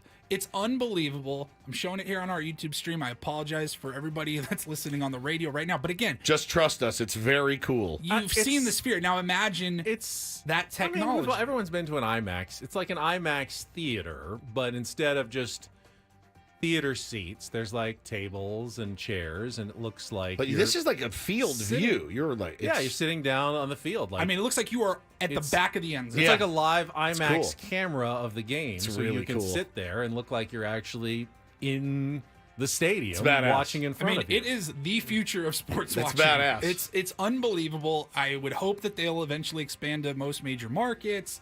I was looking at like how much does this cost? I think I was able to find like seats for like $125 a person. So it's expensive. But this is brand new technology. This is the very, very start of it all. Now, you know, I would say just about everybody, if you have a TV, it's probably a 1080p television at the very least. The nice ones, maybe you have one, maybe you've seen them at Costco or Best Buy, the 4K, right? That crystal clear definition. These are 8K technology screens. God. It's a lot of Ks. It looks pretty cool. It looks Eight of them, pretty actually. good. It's a good play. You know, the only thing I don't know, I like the table area. I was going to say, I don't want to go to a theater and sit in a theater seat and be like, oh my God, look at that slider from Joe Musk. I like to be up and move around. I don't want to sit in a theater chair to watch a baseball game or a football game. Right. But the tables, like you're standing around a table like you're in a bar, but it feels like it you're looks on the like field. the angle changes a little bit. Yeah, it Sometimes it's does. on the sideline. Sometimes you're in the end zone if it's coming towards you. I don't know if that's predetermined. Yeah, or I don't know. You're Is there gonna one? have I an mean, end how many zone cameras view. do they have at these games? Because obviously they need special. I mean, it looks like you're at the big to house. deliver this. It's cool. It's really cool, and it's a little bit like almost like virtual reality minus the big. Everyone doesn't have to wear the big headsets. I don't know. I saw The that, I was goggles, like, yeah, the goggles. No, it looks cool. I saw that. I was like, that is unbelievable. And look, I'd love to experience that. Just got a alert on my phone. Uh-oh. This is on my watch. Pumpkin spice season is here. Discover it's been here for a flavors of fall snacks and more. I guess it's from Amazon. Yeah, it was from Amazon, letting me know. Pumpkin spice. You can it get is a pumpkin. You could have gotten 96 degrees. You could have gotten a pumpkin spice latte 2 weeks ago. It's 96 There's degrees Christmas outside. trees at Costco now. That's fair. Christmas trees. All right, finally, I did tease this earlier in the show. We were talking about the Cleveland Browns, Deshaun Watson, and everything that's going on with him. This has nothing to do so much with Deshaun Watson and the allegations against him, but saw a video going around. It's an audio clip. Cleveland great. Sports Talk Radio yesterday. It's one of my favorite things that we do. You know, hey, let's check in after a crushing loss or something. Let's check in on the other markets. This is from 92.3 The Fan in Cleveland. Our buddy Andy Baskin works there, or used to work there at least. And they're an Odyssey station, and they took some calls out of the chute on Monday morning following the Browns' loss to, who did they lose Cowboys. to? Dallas. And it went about as well as you can expect. 216-474-0092. You ready to go to the phones? Sure. All right. Dave in Macedonia, you're first up on the Fan. Hello. Good morning, boys. All right. He's quoting Daniel Caffey. Please. There's two numbers. You'll figure them out. 42.9, 144. What is all this? Watson's quarterback rating, Mayfield's quarterback rating. Oh, Christ. I can't do this Hold for on. one more second. No, that's enough. That's enough. The first call out of the box, we're going to do this. The very first call out of the box, we're going to do this. No. I know what his quarterback rating was. I know that he was good. Guys, I'm not doing it right out of the damn box. Can I have a little bit of time before we do this? Can I have a little bit of time? That he ain't coming home. He ain't coming back. Only to play us. That's it. He had a great day down there. Congratulations on all his success. I can't undo the trade. I can't undo it. You ready to go to another one? Go ahead. Yes. What would the comp be? I was trying to think of it like It's like Trey Turner. This guy calls in. He's like, "Hey, Ben and Woods, -1 and 6. You'll figure it out. What are we talking about? Mason McCoy's war and Trey Turner's war." And me just, are you out of your mind? Quarterback rating. Oh, Christ. I can't do this for one more second. Yeah, you'll figure it out. Bryce Johnson's war, Juan Soto's war. Right. Oh, really? We can't undo the trade. We're doing this. We also got Michael King back. Johnny Burrito. Well, all right, I'll give you that. Piggies, 16 bombs. I'm not going there. We can't do this. I don't think First call. you don't need to convince anyone in Cleveland that this Deshaun Watson thing is going poorly. It is the crappiest part of this job is that sometimes you're like, I know you want to vent. I'm also frustrated, but he's not coming back here. Why are you calling to tell me this? I can't do anything about it. He's gone. He's gone. He's gone. He's gone. You can't put the toothpaste back in the tube. You just can't do it. I relate and sympathize with those guys. Yeah. Hey, fellas, how are you? 49.2, 149.8. You'll figure it out. Okay? You'll know where I'm going. Yeah, you'll know where I'm going. Well, what are we talking about? Yeah. There's two numbers. You'll figure them out. 42.9, 42.9, 144. What is all this? Watson's quarterback rating. Mayfield's quarterback rating. Oh, Christ. I can't do this for one more second. It's so good. It is so good. So very good. Thank you, Paulie, for that. Paulie. It's brilliant. Christ. The San Diego Padres just made an announcement. Ooh. About something that I get tons of questions about all year long. Is it a concert? No, it's not a concert, but you are thinking along the right lines. I will share with you when we come back, and we're going to give away some concerts. Actually, you know what? Let's do it right now because I forgot yesterday. I feel bad. We've got tickets to Parker McCollum. Pair of tickets to Parker McCollum at Calco's Credit Union Open Air Theater on October 25th. Tickets are on sale now at Ticketmaster.com or win them now. 833-288-0973. Are we going to do this? You'll figure it out. You'll figure it out. Are we going to do this? Yeah, we're giving away the tickets right now. 833-288-0973. Back after traffic on 97.3 The Fan.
Ooh, just got the text. They've been jackhammering in our neighborhood since 8:30 this morning. That's always fun. What's the earliest time that you really should be allowed to do yard work / road work in a neighborhood? 3 p.m. I know you have constant practically bedtime for you. Blowers around your neighborhood. It's start and stop all day. Now, never stop. On a weekday? Weekend, weekday, doesn't matter. You know, 9 a.m. Depends where you live. If you live downtown, you're going to expect noise all the time. You're dead, dude. You got traffic, you got concerts, you got things going on, including what I just teased. It's back. The Padres just announced that the Lynx at Petco Park are returning November 22nd through December 1st later this year. Going to do the old 9-hole thing out on the field at Petco Park with tee boxes all over the stadium, which is really cool. People always ask me, "Are the Padres bringing it back? Are the Padres?" I want to do that. It's been very hard to get reservations in the past because they fill up so quickly. Tomorrow, tee times will be able to book Wednesday, September 11th. Padres season ticket members will have access to special premium and preferred tee times beginning at 10 a.m. tomorrow. And then Friday at September 13th as well.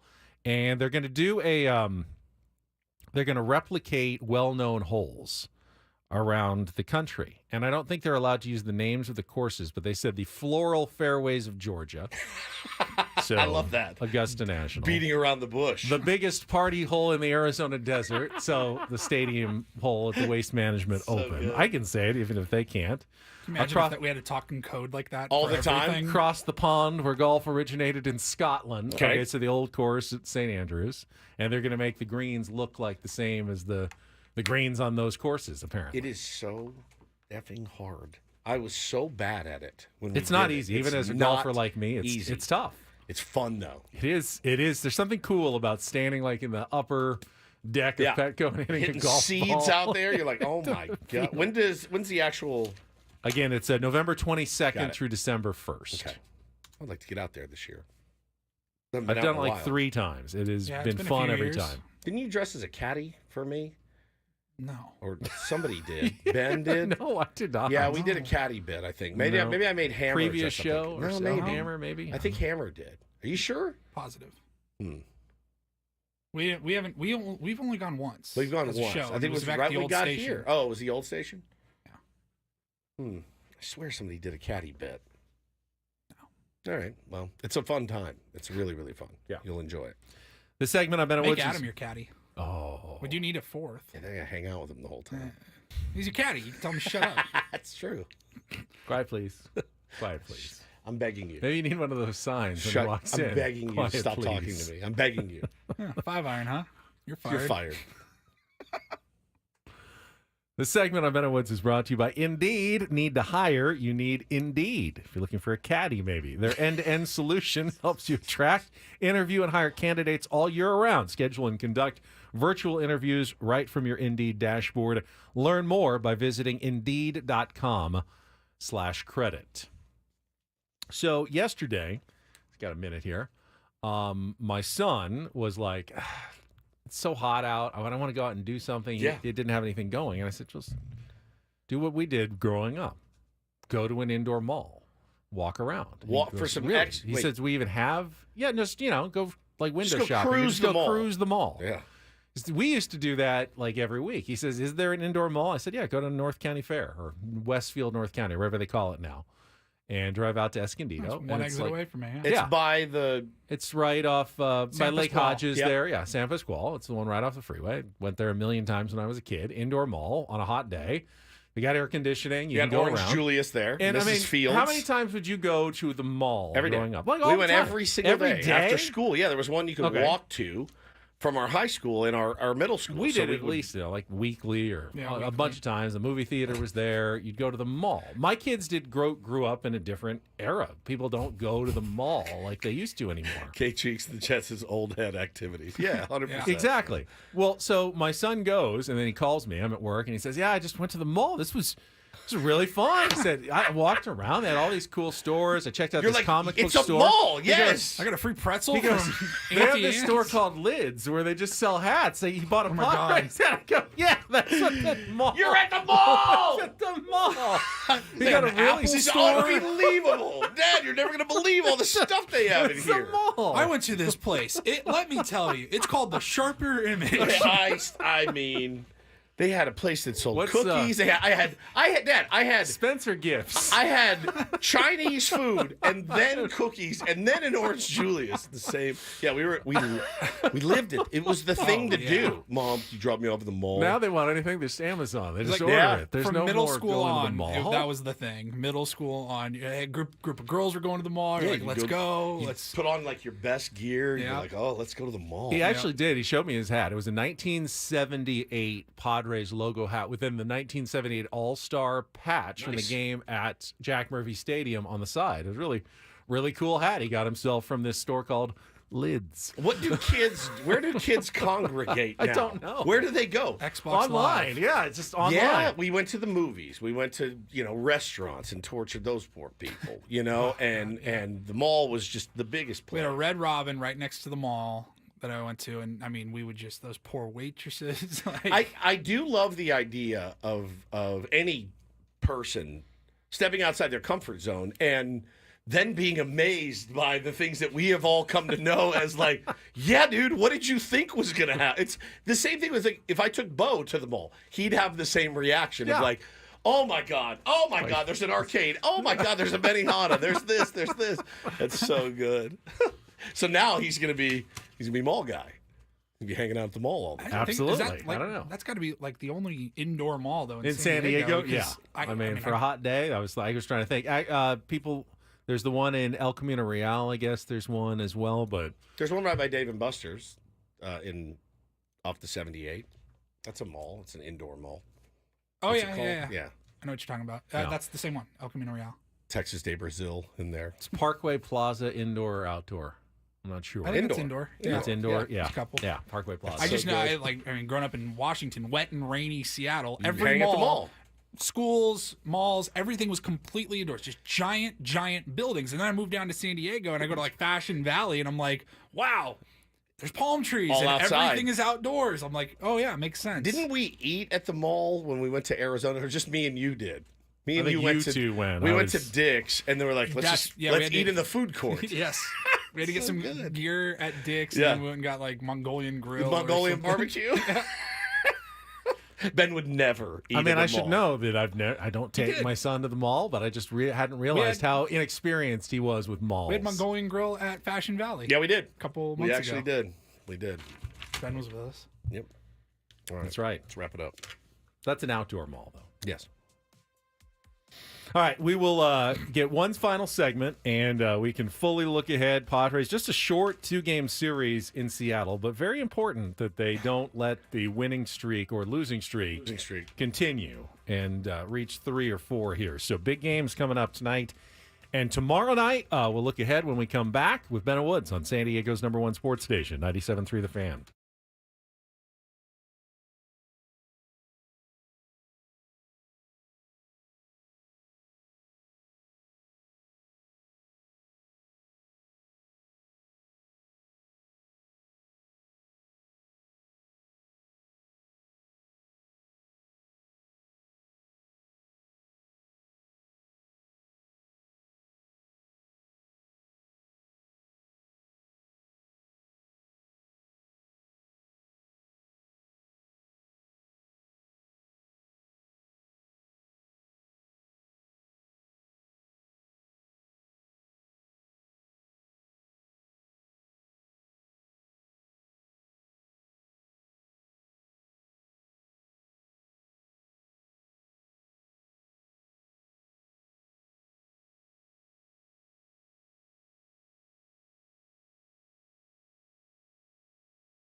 Woods has been a little out of sorts today.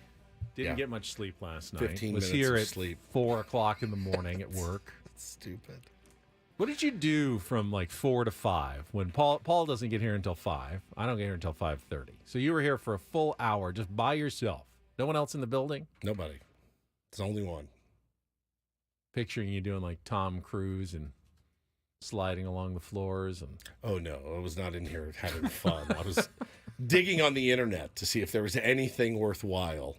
I don't do any prep the night before ever. Right. So I do all my prep the night before. And that's what I was picturing. I can't Down the hallway. Yeah. Of Odyssey. Me, just my shirt off or my shirt on, my underwear.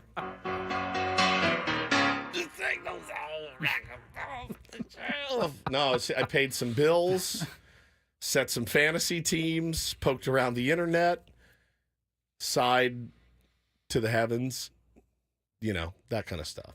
But yeah, it's been a long day already. Been up since 2:30, by the way. Oof, brutal. So you were at home for a good hour before you even left. Yeah. For here. Yeah, I'd made some breakfast. So I get up, and I probably am in the car within 15 minutes tops. So after I get up, I showered. And I'm here. Shower. I'm about breakfast.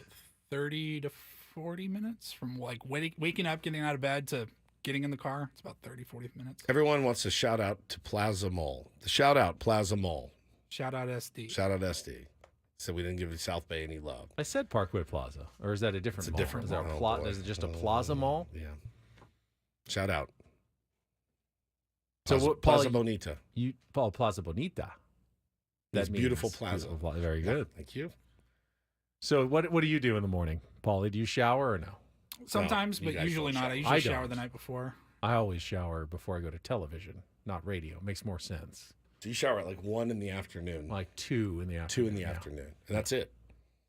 Yes, like most normal people, I shower once a day. Most Bathe normal one people time. shower twice a day. I usually work out Peloton around 1 and then shower after I Peloton because I'm all hot and sweaty and then have to get into my TV clothes. You have a different schedule. I do. If I went to the gym at like 11, got home at 12:30, You gotta shower I would again. shower immediately. Yep. And I'd probably still shower Later again in the later day. at night before bed. 2 showers a day. Yeah, I'm a 2-shower day. Really? Yeah. Also wash my feet. I've started trying to wash my How's feet. it working Yeah. for Not you? bad. Very proud of you. I've been able to. Well, I think now that I've lost some weight and I've gotten worked out more, You can bend down more? Well, I can hold my core enough to balance on one foot and bring the foot up high enough. The fact that you couldn't before where I can is a actually ringing reach it. endorsement for SD Fat It is, Loss. isn't it? That's incredible. Yeah, I could not do See that? this move before, but now Look at you. You're like a yogi. now I can actually step up one. You hear his hip pop out of socket live on the air. More flexible than I used to be. Yeah. Yeah, I'm a 2-shower a day guy. Sorry about that. Somebody said that's why we're in a water crisis. I'm doing my part. I'm doing the best I can. I don't think we are anymore, are we? I don't know. I mean, we could always go back to one, but we had a lot of rain the last couple of years. All right, let's check traffic, and then we'll check ahead to the series against the Mariners one last time before we turn things over to Annie and Elston here on 97.3 The Fan. From the 97.3 The Fan Traffic Center, here's Kelly Danick. Got a handful of problems wrapping up our morning drive. Westbound King Freeway at Bancroft, 2 right lanes and Bancroft off-ramp are blocked, all due to a vehicle that went over the side. Looks like some fuel leaking there as well. So just watch out for a little confusion. Westbound King Freeway at Bancroft. Also traveling on eastbound 8 before College. There's a collision with clearing stage. Westbound 8 just before the 805. Accident involving a couple vehicles there in the center divide. Eastbound 52 near the 15. Collision involving a couple vehicles. That's over the right shoulder. I'm Kelly Danick with Ben and Woods, San Diego's #1 sports station, 97.3 The Fan. I think ultimately for me, splitting the next 2 games in Seattle is fine. It's a must. Yeah, I mean, no, it's not a must, but it's certainly, if they lose the next 2 games, the losing streak hits 4, Yeah. I will start Panic. getting a little worried. Yeah. I said 3 games would be my panic mode. And if they win the next 2 games, I will feel eminently confident about where this season is headed. And if they split, which is what I'm expecting, fine, you move Sure. forward. Yeah, you move forward, you to cross the next 2 off the series. list. Yeah, and you Yeah. get closer to the end of the season. Obviously, you're following what the other teams do, and obviously scoreboard watching for help. But take care So of your you're own expecting business. a split? Yeah, I think so. I'm expecting a split. I'm expecting you are a better team. They should win both games. They have better starting pitching. They have won more games than they have lost this year. Michael King's coming off a dominant start. Yeah.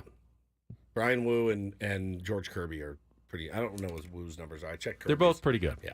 But of course, if you're comparing directly to you, But they have- they have the can best- give you if you can give us 5 good innings tonight, and then Michael King builds off of what he just did in his last start and what he's done most of the season. Yeah, but you got to score. It's comparable enough that You got to score off of 2 really good pitchers. So, and that's, they do have a really good offense when it's clicking on all cylinders. And I would say that it hasn't really been clicking on all cylinders, except for maybe once they get down a little bit. So I think it's important to try to get to these guys as early as you can. Obviously, it's a no-brainer. But, they actually said, somebody came out, and I can't remember if it was Player or if it was Schulte, that was like, it would be nice to prove that we can get a lead, add to it, and hold on instead of always playing the other way. Oh, we're down 2. Again, when they get down 2, I don't panic. When they get down 4, I don't panic. When they get down 5 in the third, I don't panic. Boy, I sure used to. They've got it in them, right? And I did too. I would sometimes turn the game off in the 5th inning and go, this is a waste of my time. It's been a revelation this It has year been to not incredible, yes. And so I do think they need to prove that they can win the other way some as well. So I think tonight's a good chance to do it. You made a good point earlier in the show about how the Seattle Mariners have a lot to play for. They here. do. Now, 3 games back. I had kind of gotten into the habit of just looking at the AL West. They're 4.5 games behind Houston, who's played so well. They blew that 10-game lead over the Astros, and they weren't really in the AL wildcard race. But all of a sudden, we've been so focused on the NL wildcard race. The AL wildcard race has gotten a little bit interesting. It always had been either the Orioles or the Yankees, whoever was in second in the AL East. Right now it's the Orioles who've been struggling a little bit. The Yankees have first place. So the Orioles lead the wildcard race. They're comfortable, though, 5.5 up. Then it's the Royals, 2.5 up. The Twins, though, have lost 4 in a row. And all of a sudden, they're only 8 games above 500 and only 3 games ahead of a trio of teams, including the Seattle Mariners. Also, the Detroit Tigers and the Boston Red Sox, who now look at that and go, hey, guys, 3 weeks, 3 games. That's a game a week. We are absolutely in this race. So Seattle comes into this week going, we need to make up a game on the Minnesota Twins this week. So they're looking for sweeps. They're looking for a winning streak.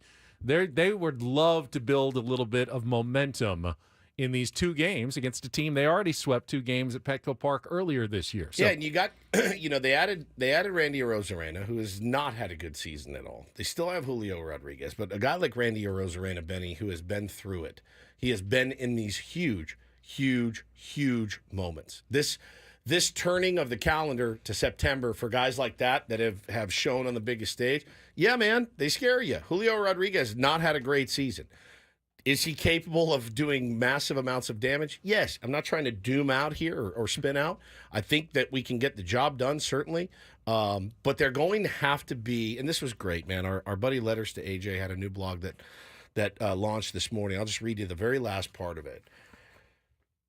The Padres had a merciful day off Monday, a day for reflection, a day to prepare, a day to anticipate the moments that will surely find them, in which they have agency to make a choice to seize some extra slivers of win probability. They're going to need every bit they can get. Perhaps they've evaluated everything above and determined the process was impeccable. There was no room for improvement. Things just didn't go their way. Good analysis will sometimes lead to the conclusion that nothing could have been done better. So, again, clean baseball, hard baseball, the way you've played all season long. And again, these are the types of pitchers you're going to be going up against in October should you make it. The George Kirbys of the world and the Brian Wu. Brian Wu's. But the Padres haven't really, I'm not saying they have had dominated the great pitchers. No, but they've definitely played well against them. They elevate their game sometimes. Because they're good at putting the ball into play. Yep. What makes those good pitchers usually so dominant is they get so much swing and miss, it's hard to put together rallies. Padres, whether they're playing the guy with the 7 ERA or the guy with the 2.5 ERA, they're going to do their thing. They're going to put balls in play. Some days they will find holes. Some days they don't find holes. But it doesn't seem like there's that big of a difference for the Padres on who they're facing. It's more about the Padres and the swings they're taking than the pitchers that they're facing a lot of days. And let's talk about how the ball this season has bounced in our favor way more than it hasn't. But you start to see some weird things happening. The ball lost in the sun. 10 straight balls from Dylan Cease. Joe Musgrove giving up 7 hits in a row.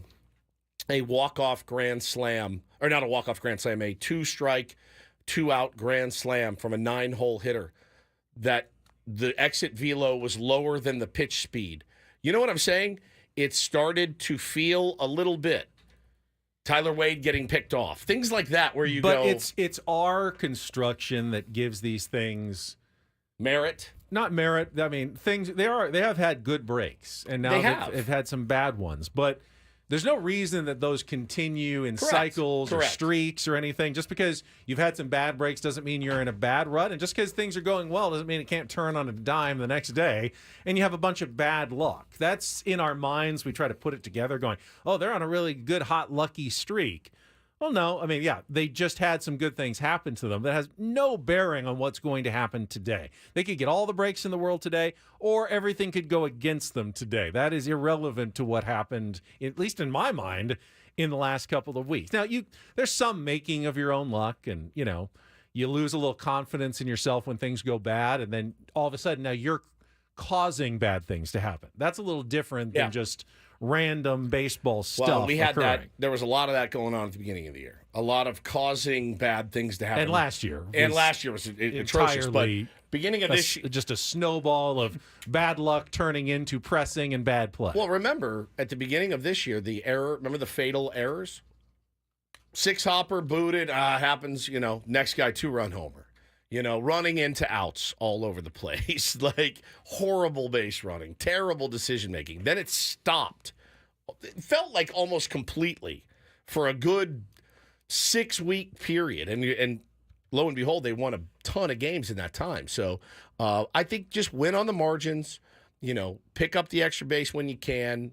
Devil's in the details, as Mike Schilt likes to say, and play good, clean baseball. Let the chips fall where they may. You got a real challenge with their starting pitching, certainly, but like Paulie mentioned, you've got a couple of guys that are pretty good too. So really looking forward to watching you pitch tonight. Hopefully, it goes better for him than it did the last time, and he can command the zone a little bit. Trying to look back, I mean, the Padres have yet to have a week. Have they, in which they've lost more games than they've won since the All-Star break? Not in the second half, I don't think. Yeah, I don't think so. I think the worst week they've had is 3-3. Right. Since the All-Star break. Pretty damn good. It's pretty good baseball. Yep. For an extended period of time. Now, are they as hot as they were in the first month since the All-Star break? No, of course not. Nor were they ever going to stay that hot from late July all the way through October. And it's fine. Like, you can have a little bit of a down period. It's a great time to get hot again. This is what we said in the first half of the year. Yeah, just get hot. Hey, minimize those down cycles. Yep. We said, instead of losing 5 in a row, just turn those into 3-3 weeks. Sure, well, absolutely. That's exactly what they've done this second half of the season. They had their hot stretch, and now in their cooler stretch, they've turned it into just 500 play. Yep. That's what we wanted. So let's not complain about it yet until they give us a reason to complain about something. I'm going to hold off on all complaints. Yeah, like I said, I'm not going to over panic till they lose 3-4 in a row. So, I mean, they've lost 2 at the most. The 2's their losing streak since the All-Star break. So let's get them tonight. Take it to them. Come in here with a fun, positive show tomorrow. Hopefully well rested. Kiss the roach? Yeah, I got it right here. This is your last chance, you stupid. Don't let me Don't do this. A little roach pressure. All right, Annie and Elston are coming up next. We will be back tomorrow morning at 6 a.m. for executive producer, imaging director Paul Reindl, for Stephen Woods, already off the YouTube stream. I'm Ben Higgins. Have a great rest of your Tuesday. From all of us here at San Diego's #1 sports station, 97.3 The Fan. So long, everybody.